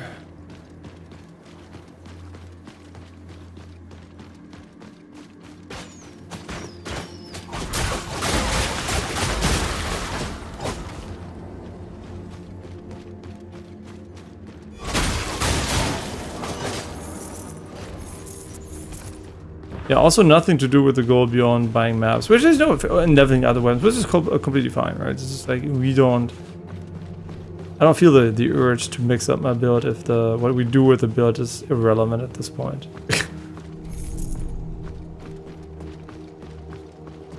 And I think we're seeing something very interesting with graphics, because a lot of games just objectively look pretty good these days, but they also look very generic at the same time.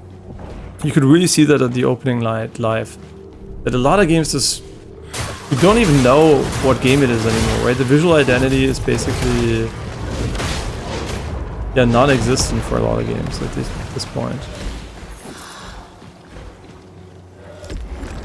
Me at least, personally.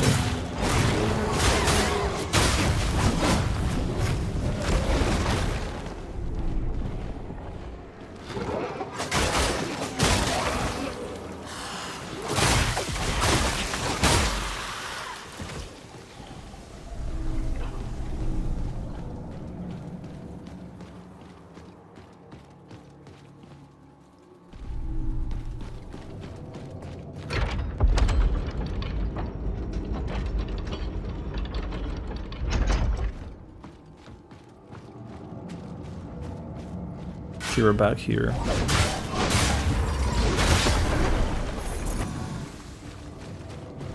We're back here.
Over here, okay.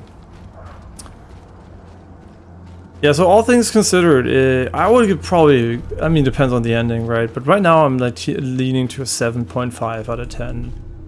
You don't usually do like digit decimals, but I'm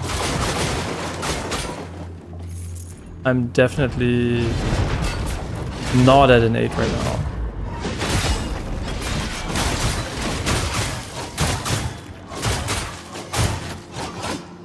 And I'm so glad we actually put attack on auto, like on turbo, so I don't have to spam the button the entire time.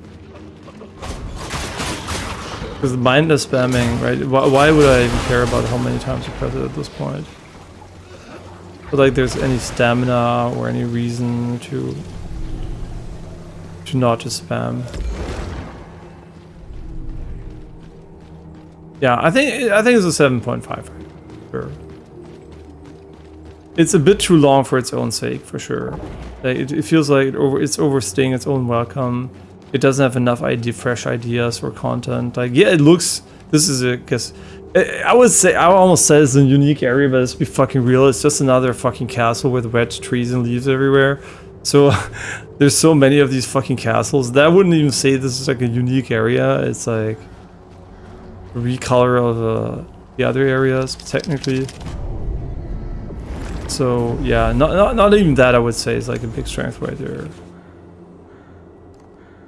Sure, let's go cleanse it. Yeah, and as always, I expect the final boss to just be complete fucking bullshit.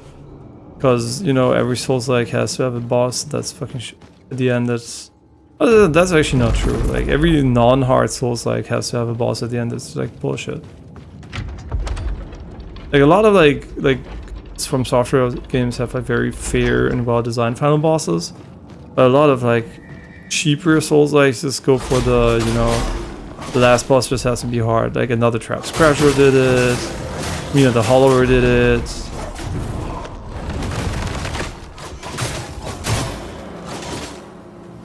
Other games did it.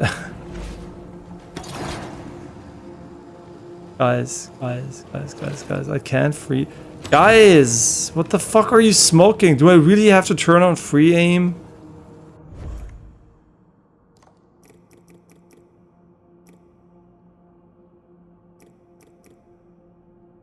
I am so disappointed by this design decision. It's insane, actually. Oh, I can target lock this one? Oh, that's useless. Will it hit?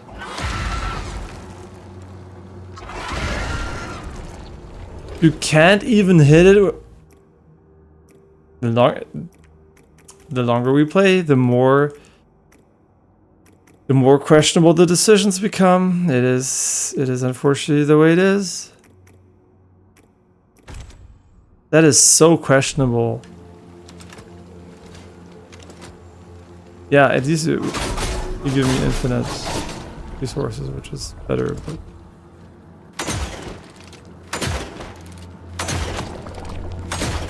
Huh?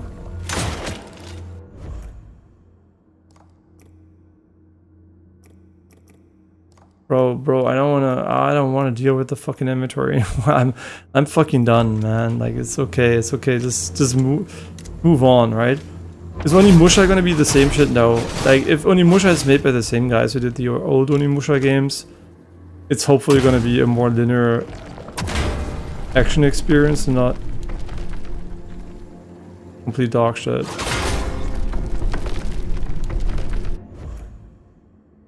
This is not complete dog shit, right? It's a good game, but it's an okay game, I would say, at this point.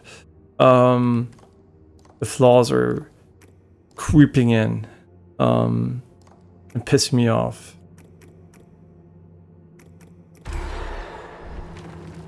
There's good, there's bad, but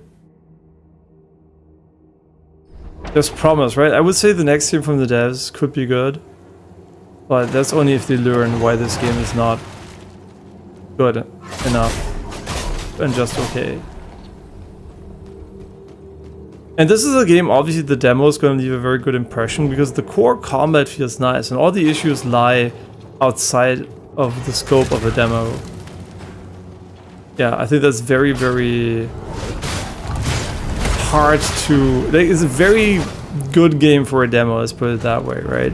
A lot of people are going to play it and, oh, the combat feels sick, right? Then, yeah, it's pretty nice and everything, right? All the bad stuff, like, it's just going to be stuff that's like, okay, you're like 20, 30 hours in, and that's when it really becomes an issue.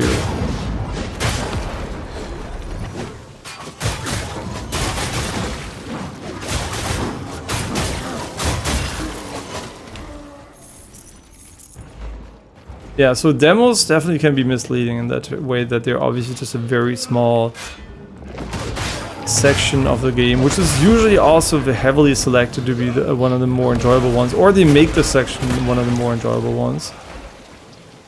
And yeah, putting a lot of effort up front is important for games, because then there are games which are shit like for the first 10 hours, and then you're like, for a lot of people already have refunded, but also a lot of people will just literally not care anymore after that time. So yeah, from that perspective, I think, yeah, you want to front load the good stuff, but you don't want to have the people who are the most invested having to deal with the fact that the end is just like, okay, we just put a bunch of shit in the game, but it's actually like, it's all the same, right? It's not even like the quality has dropped or anything, it's just like consistently mid, and the quality is dropping because it's just the same shit over and over again. Same enemies, the same, no, not exactly, but the same structure. Nothing breaks the monotony of the game, and then the difficulty takes a nosedive, which is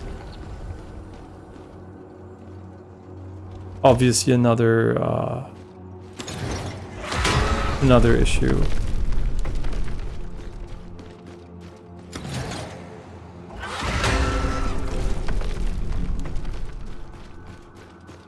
Yeah, even as my first Soulslike, at this point I would feel like, huh? What's going on, right? Why am I still fighting the same guys? Why am I still running around the same structure? Where's the coolness, right? Where are the cool bosses? Where's the cool shit, right?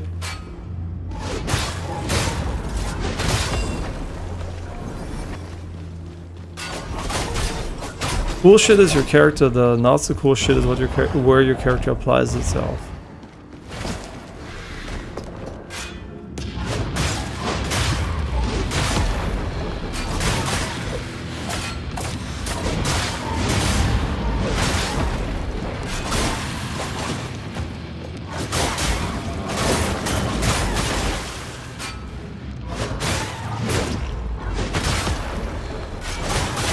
And writing every name in a weird way is not really a way to do lore. Okay. We got the Black Needle. I usually like to play spears in games, but God, it's so late. Also a big issue.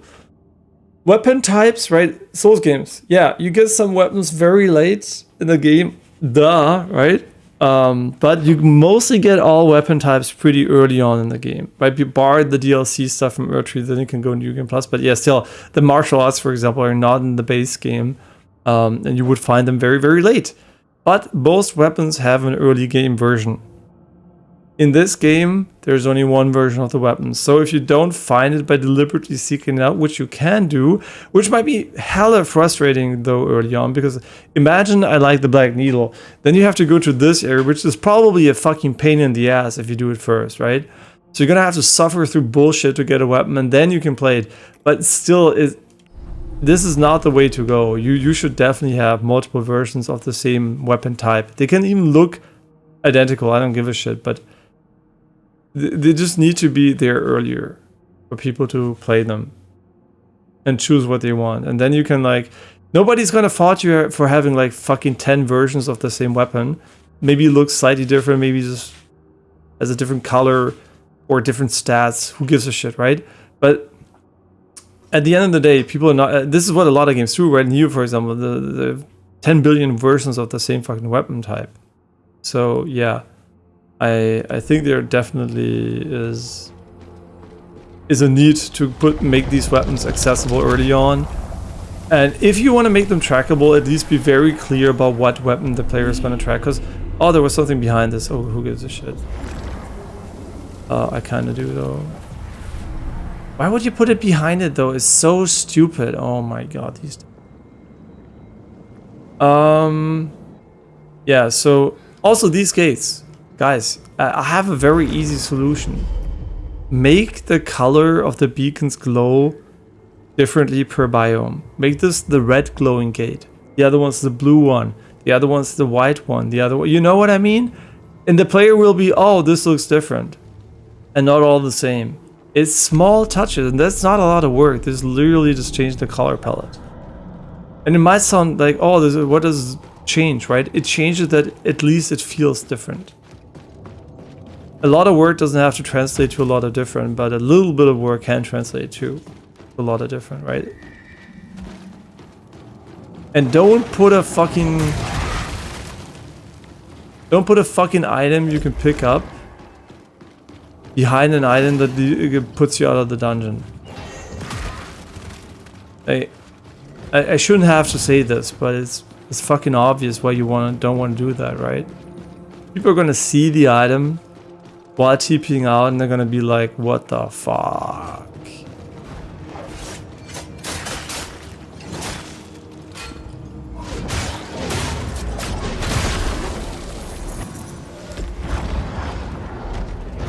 And if I'm wrong about this item, then make it visually clearer. But no, I'm not wrong.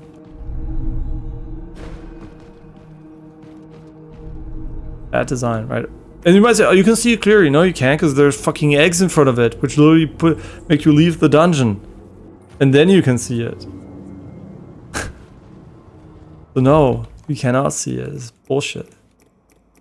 Okay, sorry I'm complaining a bit much, but you can see, like, I just hate when games start off okay or good or something, and then they just, like, fucking waste your time being shit at the end. Not shit, but just, like, being irrelevant, right? This is irrelevant content, right? I'm not, like, engaged anymore. My character's fucking OP.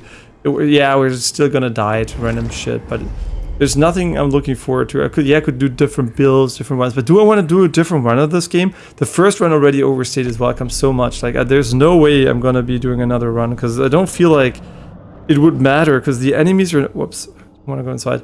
The enemies are not interesting enough, right? It's just not like I'm like...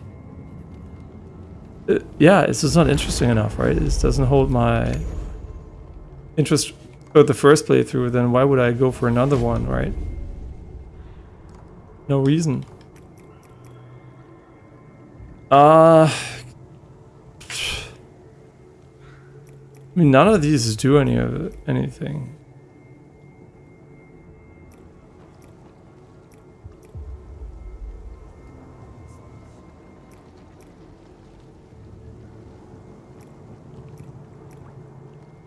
So we're not gonna do anything with it right now.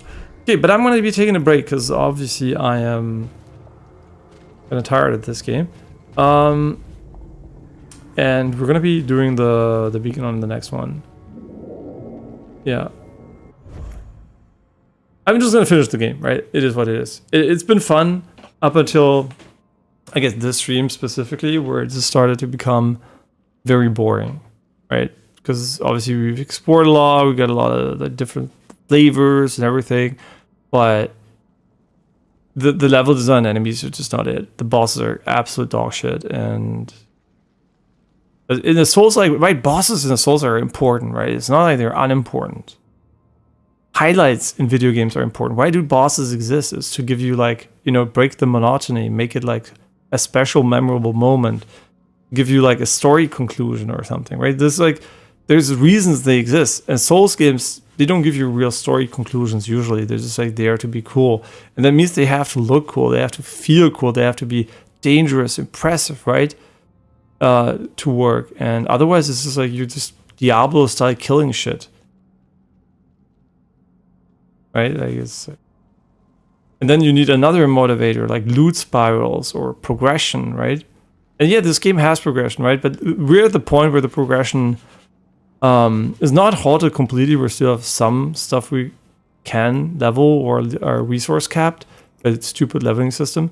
But yeah, we're done, right? We're basically done. I don't think there's going to be any surprising, cool, like,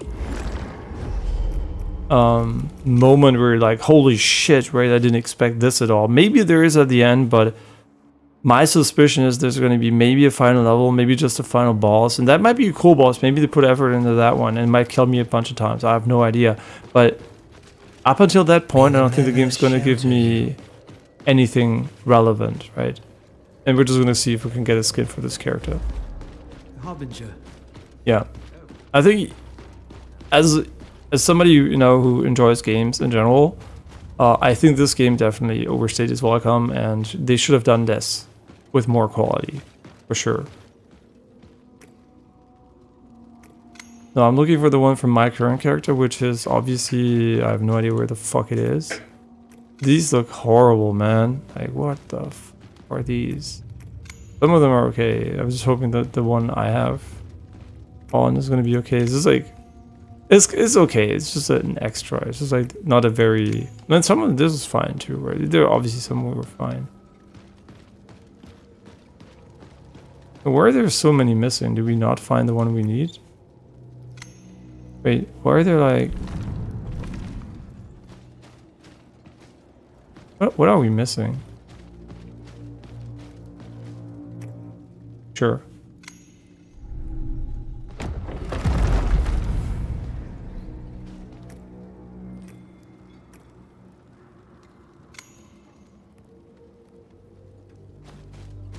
Does it look better? I mean, fucking honest, probably not.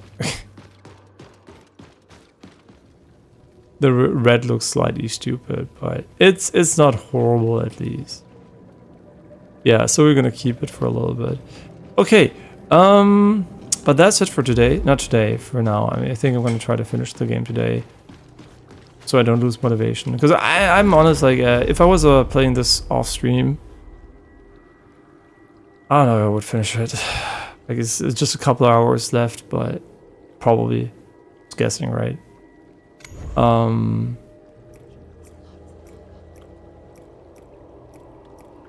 Too glowy, but it's fine, whatever. Okay, yeah. Like, it's I have probably other games I can play that I'm gonna enjoy more. What's the next game we're gonna play? I mean, depends on what's coming out, right? Because obviously Onimusha is around the corner. It's a pretty samey game, so I'm kind of worried it's too close to this one for me. Yeah, I'll have to see what the next one is. I don't know what it is yet. But yeah, that's fast travel. Actually, that's fast travel back to where we were, so we don't have to interface with this horrible menu the first thing we start the next game.